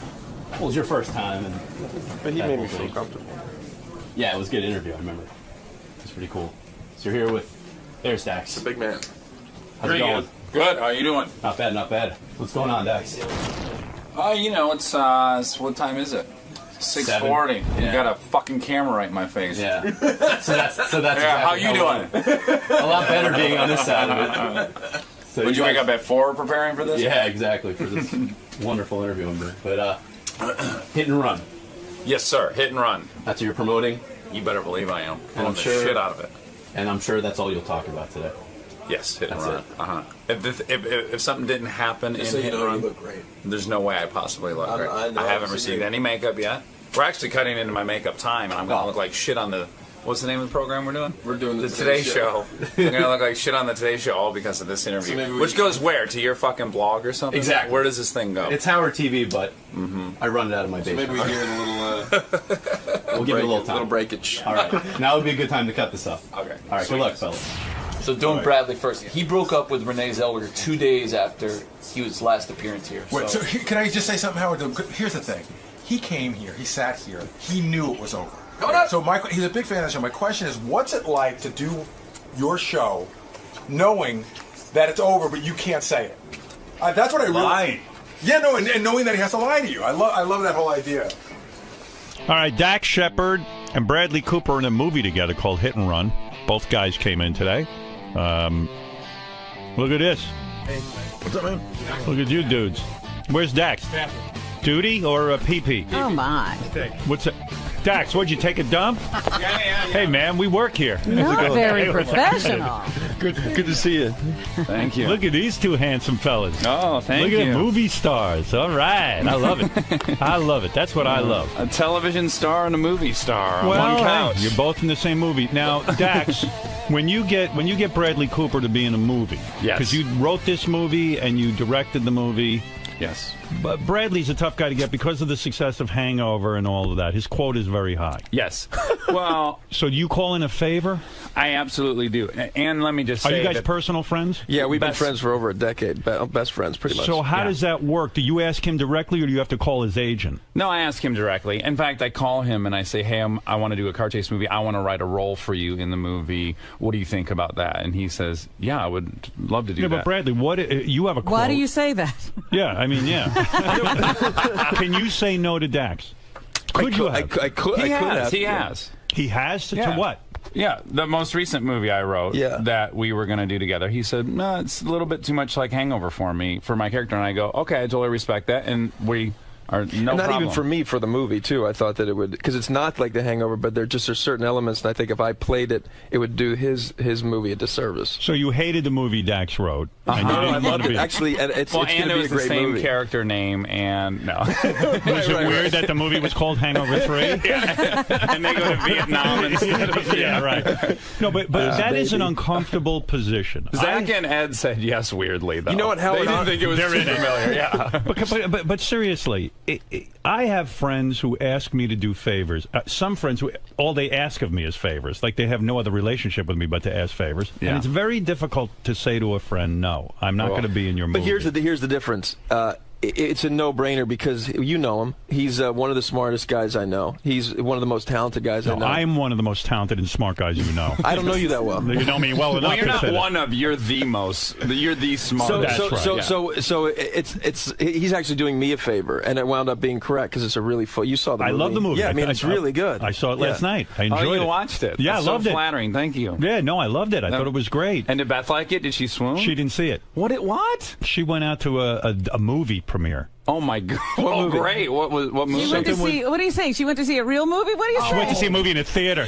No. She saw something with Gwyneth Paltrow and. As long as it's not one of our competitors, the bicycle movie or the horror movie, then I'm is fine. Gwyneth Paltrow in any of those movies? She's in both those movies. No, I don't think she's in either of those. Now it seemed to me you called. I went to Jimmy Kimmel's party. And it seemed to me you got the entire cast from Jimmy Kimmel's party. It was everybody who was at the party. I wasn't except at the for party. Bradley. Yeah. Bradley was the only one not there.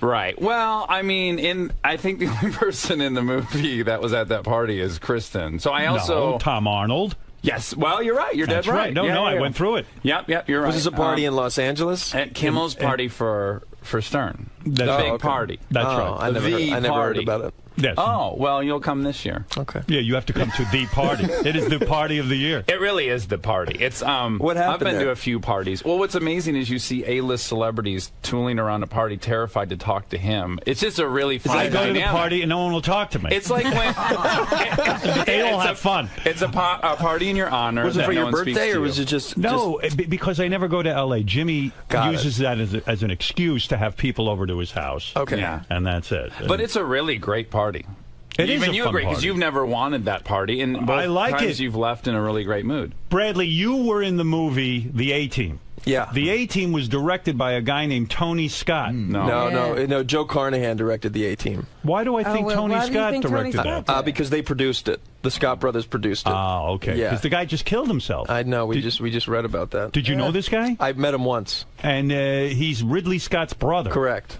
He directed Top Gun and Top Gun. True Romance. Right. Yeah. Why would you kill yourself if you're a successful director? I could understand if you're not. But why? Yeah, this guy made it. Yeah. Well, there's got to be stuff going on, obviously, that we don't know. And also, about we yet. don't know that he. I mean, is it confirmed that he killed himself? He jumped off a bridge. He pulled his car over to the side of the road and left a suicide note. I heard Bradley stole his girlfriend. But we know. No, I'm just. Occam's razor would suggest that he probably committed suicide. Before we get into the movie and how because a lot of people in my audience want to make a movie, so we're going to get a lesson in that from you guys. Great. Because, How did Dax learn to make movies? Hey, don't act so shocked. I want to just say, Robin, I'm so flattered that you said that we were both your boyfriends, because when I was here last time, I saw you light up at the mention of Cooper's name, and I thought, boy, I wish she had that reaction to me, and now I feel like you did. How do you You're pay, right up there. Let me get into this. How do you pay Bradley Cooper? In other words, you've got to negotiate with his agent, right? He agrees to do. No, we did it all. I mean, we just did it together, and then I told my agent, who's our agent now, and at the time still was our agent, that this is what's happening. Are you kidding me? Yeah. Yeah. Hold it a second. And I want to be on record. You told your agent this is what's happening? Yes. This is the fee we've talked about. How much does it cost to make a movie like Hit and Run? Well, I'm not exaggerating. Don't fumble around. Don't be Mitt Romney. Come out with it. Come out with the truth. All I'm going to say is it would take most people about $15 or $20 million to make the movie, because they don't have the cars. Those are all my real life cars. These are my real life friends who a lot of stunts. Tons of stunts that I that. did. He did. That I did all He did all the driving. Impressive. Thank you. So all those elements I brought to it, Kristen Bell, the cars, Bradley Cooper, that package is worth, at a minimum, at least $15 million. Now, I was able to get that done for a few $1 million, which is really... So what do you offer Bradley? Let me be his agent, because his agent probably wants to pull his hair out. He has ownership. Like all the actors in the movie, we all share if the thing does well. We get a piece of the action? Yes. But where does the little money taste. come from? No salary. From the movie-going audience, Robin. No, where does the money come to make? The initial. Yeah, to make the movie. movie. From an investor who says, Did you go out and find this guy? Yes. Well, my partner, Nate Tuck, who's a genius, he, in 5 days, found this guy who put money in a bank account. I thought we were getting involved with the mob or something. And the guy called me and said, let me deposit this money. I said, this doesn't feel right. We've never even met. But isn't this a tremendous responsibility? Some guy puts up $15 million, whatever, a bunch of business guys, and all of a sudden they're depending on you to make them back their investment. man. I mean, I'd be scared. You saw me 2 days after we wrapped. I don't know if you remember, but when Kristen and I visited you, we had just finished like 24 hours before that. And if you remember, I thought you were bullshitting. I didn't know you really had a movie. I suspected that you did think that. Yeah, a movie. I don't know what he's talking about. Everyone's talking about projects at dinner, and I had to make one up.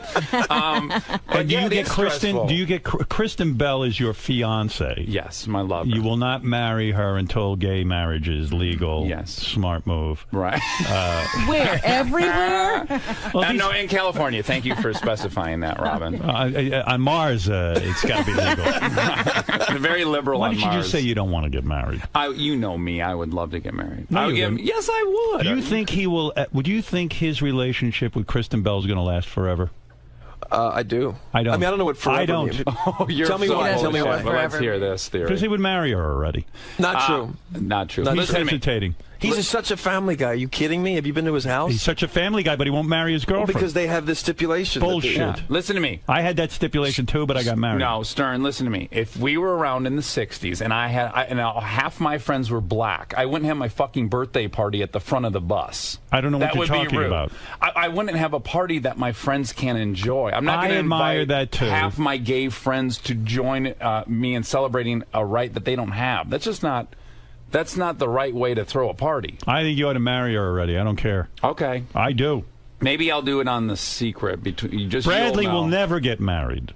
Let's face it. This guy, first of all, the last time Bradley Cooper was in my studio, we talked about my marriage. No, you were dating Renee Zellweger. I've been married. You were dating Renee Zellweger.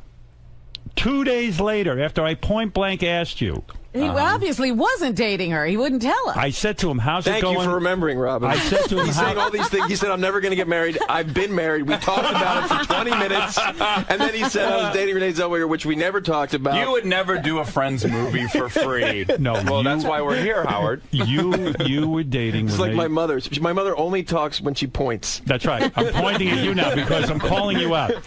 You lied to me. That is not true. No, you did. No, hold on a second. I did not lie to you. Yes, you did. Tell me how that happened. I'll tell you how. Okay. I said to you, hey, Bradley, you're going out with Renee Zellweger. That sounds pretty interesting. What's up with that? How's that going? And you said, look, you gave the actor thing. I'm not there. I don't want to talk about it. But he does my voice perfectly. That was amazing. Next time I'm going to have no one's ever done me like that. That's amazing. But you indicated that everything Rich was Little over here. But you indicated that everything was fine in the relationship. No, I didn't. No, what I said was, you guys have the tape, but I think that I don't talk. I will tell you anything. I'll tell you about losing my virginity, my marriage, because but I don't talk about. He even told you what he made on The Hangover, which was in a second. Yeah, that was. I thought that was. I don't even remember what you made on The Hangover. You didn't even remember that I was married. I didn't even. You know what? I don't remember anything. Fuck I am. You're revealing all this shit, and I'm like, hey, who is this guy? But he thought you were great in Green Lantern. You did a good job. You did a good job. But in all seriousness, you were broken up with Renee Zellweger, and the reason I say you'll never get married, you really are quite the bon vivant. You're a man about town. It is an incredible resume. Dax, is it not? His working resume? No, forget his work. I'm talking about the women. Yeah, it's incredible. It's incredible. Yeah, I'm going to review. It's really, yeah. Let's get into it. And by the way, I'm still a little bit upset that you don't think I'm going to marry Kristen when you spent time bowling with us. Well, marry her already. You know what? That bowling thing I'm now realizing was bullshit. That was complete bullshit. Listen to me. If anyone's love getting her. married, it's us. I think she's beautiful. Yes. I think she's fun. Do you not smart. see how much I love her when I'm in front of her? Do you not see the marry love her. radiating? Marry her already. Wait, since when do you care about the state of California declaring we're truly in love? That's not your style. You're taking a position you can't even defend on this. Is there something sexually holding you back from marrying her? That's very true. Do you feel she's not as giving in bed as you would like? That's exactly it. That's what I thought. Exactly That's it. what I said to my wife. I said not until gays can marry and you open up fully to me. It's a two-part. It's definitely a two-part thing. Let's get Bradley's resume. Yeah, let's get that out. Let's have people understand. After you broke up with Renee Zellweger, You have any advice for Dax tonight? He's going to do Pierce Morgan, and I know you did his first show. I did. Yeah. And how did you like that? I enjoyed it. I'm going to be on this evening. On Piers Morgan? Yes, for the first time. I'm going to go directly from here. I enjoyed the show. I like Piers. Yeah. Did you feel like he was trying to get to some, uncover some... Yes, he badly wanted to get me to... Well, he was trying to fight with you. First he started out, he wanted to fight with me. You were the first guest? Or the second guest? You Second guest. Oprah was the first, right? And I was the second guest. Right. And what was his angle for fighting? How was he trying to antagonize you? You say you're the king of all media. I'm the king of all media. Which was ridiculous. Yeah, you can't make... I said, Piers, look, let me look at you. I'm 58 years fucking old. I mean, it's... Are you really? Yeah, I'm 58 years old. I said, Piers, I'm going to fight with you over who's the king of all media. How retarded are you? Yeah, the only guy on the planet that could sit across from you and even try to go down that road would be like Letterman or something. That would be But who would fight about Nobody. that? And I said, Piers, with all due respect, you're starting your show. You haven't gotten one ratings book yet. You haven't had an overnight yet. You're claiming to be a king. Don't you have to kind of earn that? Yeah, he's a squire holding a knight's sword at that point. That's right. Oh, Thank you. Gathering up the dogs. I can see why you're a screenwriter. Watering the horses and putting the saddle on. That's and right. Leathering. I said to the guy, I said, listen, with all due respect, I mean, go on morning radio and get a couple of ratings books under your belt and see if you really are the king of all media. I like him though. I thought, And do you think there's an heir apparent? I'm being serious right now. Do you think anyone will be you? Because I often think, who will be Stern when you know? Well, I don't know. Hold up in your beach house for the rest of your life. Who will? Well, Piers Is there Morgan. anyone? Piers you Morgan. think him? Yeah. No, Right. I think that I am a unique conglomeration of my parents, growing up in a black neighborhood. Yeah. All of those experiences have gone into what is so warped about me and so whacked about me. Yeah. And there's so many neurotic impulses in me that how does someone become me unless they go... I couldn't be me unless I had all of those things. Well, yeah, you couldn't even be you if you had to go back. The thing about you that I've experienced and I talked about incessantly after I was on here before, I don't know if you remember, and I remember seeing you.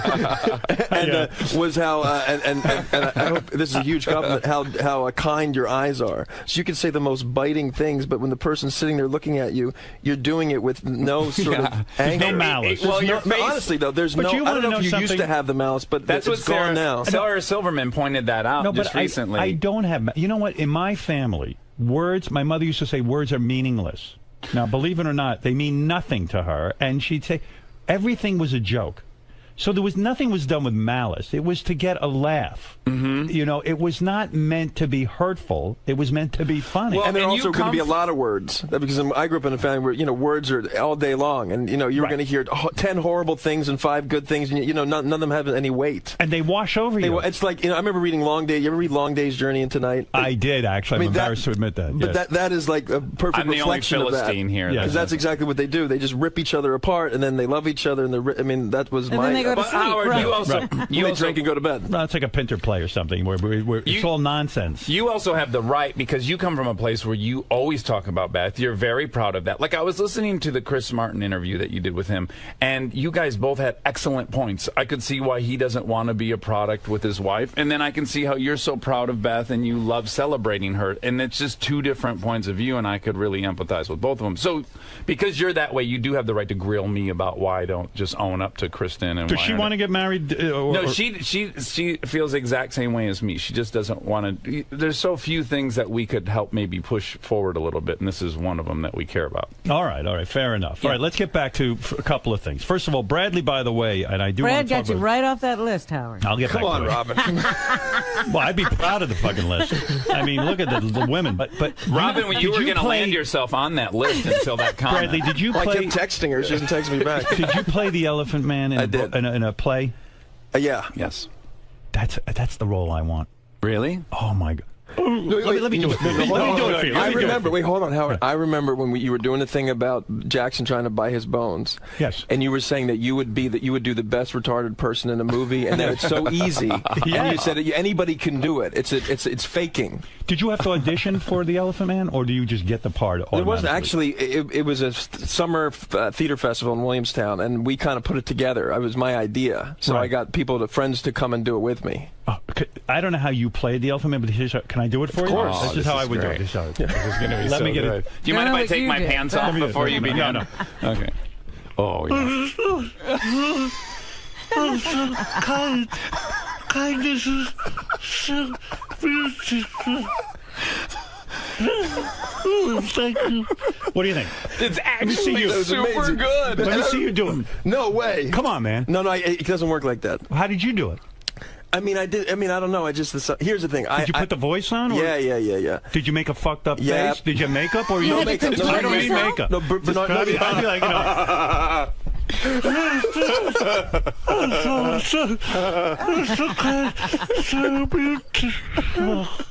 So beautiful.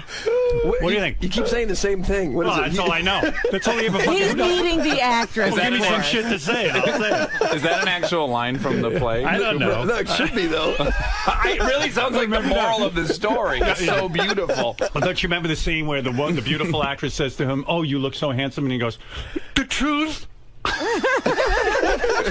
No, come on. How did you play it? Okay, so the writer, Bernard Pomerantz, wrote the play, and in the preface of the play it says you cannot use any prosthetic makeup, nothing. I wouldn't use that. Yeah, and so that's the contrivance of the play. You do whatever your interpretation of what Merrick would be. Right. So, look, the reason I became an actor is that movie. When I was 12 and I saw that movie, it blew me away. Brilliant movie. Oh my God! And I became like addicted to that movie, like how it made me feel, and so it was always stayed with me. And Did you watch it over and over? Yeah, but not. I mean, maybe I watched it 10 times, I think. Right. And then that was enough. I mean, it wasn't the kind of thing you could keep watching. So give me the. So then when I always wanted to be an actor, and then when I was in grad school, I discovered the play, which I didn't even know there was a play. Right. And then I thought, oh, I'd love to do it. Sure. And so, and they they were laughing at me like, "You're really going to try to do this?" And then I still remember we were doing a reading of it because you had to read it in front of people, and then they would decide whether you could do it. And then I just kind of like broke into a kind of not as good a version of what you just did. And I wish you could have coached me. No, but I'm curious, like, because you're a good-looking dude. I mean, you come on and you've got to now be this grotesque figure, and you can't use a prosthetic. Right. You can't use makeup. Right.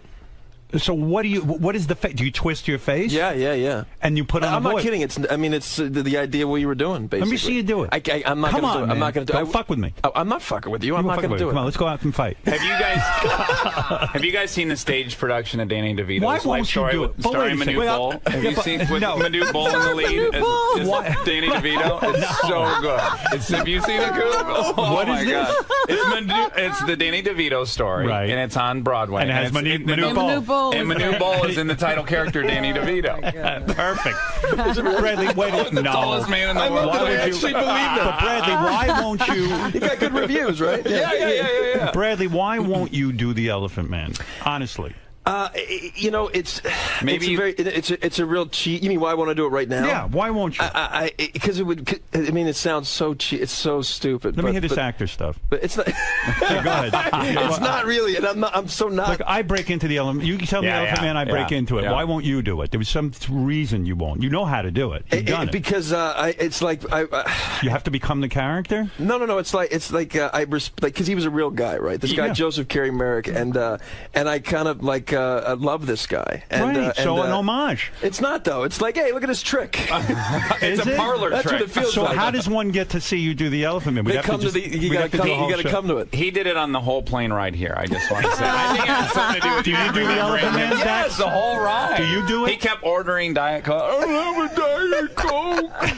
And it kept spilling down my shirt. When is the laboratory going to be unoccupied? You're worried about hurting the feelings of Is it safe to move about the cabin? You're worried about hurting the feelings of a dead Elephant Man? No, it's not about him. I do recognize that he's not alive anymore. Right. I mean, he won't know. But maybe you feel bad for other people who have elephantitis or something. It's not that sort of or elephants in Africa. It's just I can't. My guess, I believe that you take it very seriously, and it's something very dear to you, and you'd feel like you'd be cheapening it. You don't want to do it as a which parlor I think trick. is legit, right? You wouldn't see like Robert De Niro doing his Awakening character here. I can do that one. Want Let's to see that? Yeah, absolutely. This is De Niro in Awakening. You ready? You're gonna have to.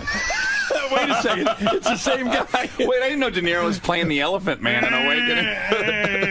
That's good. Now do Daniel Day-Lewis in My Left Foot. My left foot. Now here's my left foot.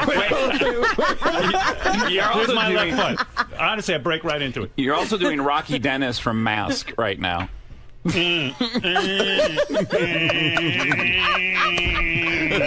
that? That's super good. By the way, that's when he gets frustrated. It's how dexterous you are. How's that, man? He can't reach his pills. By the way, all three were great. Let's go before we get to the movie. They're a little similar, but the movie, by the way. Hey, come on. Let's get this. Bradley Cooper and Dak Shepard are in Hit and Run. It's a real fun movie. It's car chases. It's how do I describe it? It's super funny. It's like if Smokey and the Bandit were updated, kind of. Did you try to get your girlfriend naked in the movie at all? Because that would have sold a lot of tickets, my friend. You know, in all honesty, she's very sexy in the movie. Yeah, she is sexy. Yeah. She is. You can see why you're in love with her. She's like a tough little customer in it. And when I was editing it, I did say to her, you know, we probably should have done more of a sex scene, just because it's kind of a scene in the motel when you guys are getting ready to go. That's very sexy when she's putting her jeans on. Underwear and stuff. Yeah, that is sexy. Yeah, but there is kind of a getaway vibe to it that I feel like. Oh, the only reason is not because I wouldn't have done. Getaway? You're saying The only reason there's not a sex scene is because you meet the couple. They've already been in a 1.5-year relationship. So there's not that Teddy. scene where. Did you discuss with her showing Teddy? We didn't even have that conversation. She wouldn't show her titty? I bet she would if I asked her to, but I should have. Yeah. Maybe when we're over, I'd rather just show you privately than. When you're dating a hot chick, when you're engaged to a hot chick like your Kristen Bell. Yeah. How Our far, guy's confused. Have you seen her do love scenes in other movies? Yeah, for sure. How does that affect you? It doesn't bother me. That's bullshit. Yeah, it doesn't then you'll bother never me. marry her. But you and I. Am I right, Bradley? Shouldn't it bother you? No, you and I differ on this. You said that Beth did a commercial or something where some guy was. She did a sitcom. And the fucking guy's sticking his tongue down her throat. I'm like, what the fuck? I'm out of this. Yeah. And it wasn't in the script? No, he tried. I saw what he was up to. But my favorite is your story of private parts, though, the things you were getting away with. That's the best. I had full bonage. Oh, yeah, you talked about this. I did. It's the funniest story I made out with every girl in the movie, including Robin. You even suggested that you make out with some girl in the scene and it had absolutely nothing to do. No, not in the script. I made out. I felt up titty. I was in a scene with Mary McCormick. She's pregnant. You know, they have one of those prosthetic, the pregnancy thing. And I'm there, and I just come in. I'm like, hi, honey. And then all of a sudden, next thing you know, I dropped to my knees. I rubbed her belly. I started making out with her, and I grabbed her titty. Well, you're improving, yeah. And everyone was like, wow, that was pretty good. And I go, yeah, it was great. I'm a genius. But why not? Why not, man? That's where it's at. Yeah. Now, Bradley, when you date an actress and you see her making out and she's coming, I mean, if you really care about her, it's got to bother you on some level, or am I insane? I can see where you feel that way for sure. I don't think that's a crazy thought, but for whatever reason, it just doesn't bother me. That's not how Kristen. Has she ever done operates. a movie where she's really going at it with a guy? Well, she's on the show House of Lies, and yeah, she had many sex scenes this season. And that doesn't bother you? It really doesn't, because I know that that's not the kind of thing that's going to drive her wild. I'd be more nervous about her out to dinner with someone talking about musical theater. Now we're in trouble if she's doing that, because that's something I actually can't do. Do you envy Bradley in his approach to women? Love him and leave him. Do you envy that? He knows what he's doing. I envy a lot of stuff about Cooper. Yeah, he knows what he's doing. You know when to get out. Well, can I tell you the best quality about Cooper? And maybe you won't care, but this guy has a better grasp on being honest than anybody I've ever met in my life. I'll better call him up and what? I'll be bitching. You're talking. Yeah, well, yeah, he's a connoisseur of delicious pussy. Let's start by saying that. No, but he's incredibly honest. I'll call him up and I'll go, oh, Kristen's an asshole. She did this, this, and this. And he'll listen very patiently. You go break up with her. And no, that's never it. Right. He goes, wow, if that was happening to me, I guess I would feel like I'd be a little scared she was going to leave me, and then I would be kind of acting defensive. And he'll walk me through exactly what I'm doing. Because he knows how to handle it. He really is. He is my therapist. So anyone I've ever been with should be so grateful he's in my life. Really, what's the secret? Not to get too attached. Because if you do, then the party's over. Let's be honest. Let's call it the way it is. Well, you have a lot of rules, right? No sleeping over. He can't even talk. Will somebody let him talk? Thank you, Robin. Dax is nervous. He's got a movie coming up. No phone numbers. Listen, you were with Renee Zellweger, who I think is sexy as hell. But the party didn't start with her. You went on to... Listen to this. No, it did not. This is where you're going to get it all wrong. I can't wait for this. Okay, here we go. Gymnast. Bradley, it's always like... the reason for the split between you and Renee Zellweger was because you cheated on her with Jessica Biel. Yeah. Bingo. Right. That's exactly it. Is that, did you just make that up? Is that literally written It's there? right there. That's great. It's in black right and there, white. man. Good for you. You lucky son of a gun. Have you ever dated Jessica Biel? No, not even close. Really? No. How does that start? Because we have very good information. No, you don't. When I was here, you said I was dating this girl who I played poker next to at a fundraiser. Yeah, you also and said then that I crossed dated, the street. Literally, I crossed the street with a gymnast once, just randomly paparazzi photo, and you thought I was banging her. Yeah, and he said that I was dating what's his name's ex-wife, Charlie Sheen's ex-wife. He thought I fucked Scott Baio last time I was but that here. was Well, true. listen to this. Bradley dated Avatar star Zoe Saldana. I like her. They're in a movie together, and that's probably where that. Yeah. Well, hey, wait. Did you date her or not? I don't like to talk. Okay, so that's a yes. Ding, ding, ding, ding, ding, ding, ding, ding, ding. She's got some body on her. But then, man, you'd think you'd stop the party there. Nope, party keeps going. Oh, Listen here to we this. go. Scarlett Johansson. No. You're getting some really prime This is real wonderful. estate. Let's not stop there. French Are we actress. recording this? I want to remember this. Yeah. Bradley, French actress Melanie Laurent. Is that true? No? Not true at all. Have you heard him speak French, though, on that topic? Look at this. Kristen Bell. Yeah, that's very true. That's true. Listen to this. Actress Olivia Wilde. No. True? No? Ooh, yeah. All right. That was in between Kristen and my ex-girlfriend Bree, wasn't it? Yeah. Okay, you know what I heard? When you were shooting Hangover. Right, the first one? The second one, Thailand. Yeah. You're there, you go to a club with a bunch of the people. There's a stripper who shot a ping pong ball out of her pussy into your my mouth. True story. And you freaked, and I would too. Yeah, man, that was crazy. That was... Sorry. What happened there? And didn't you then French kiss Jessica Biel with that ping pong ball in your mouth? You probably wanted to sue somebody. I mean, that is outrageous. Well, I'm the idiot who decided like it would be funny if Phil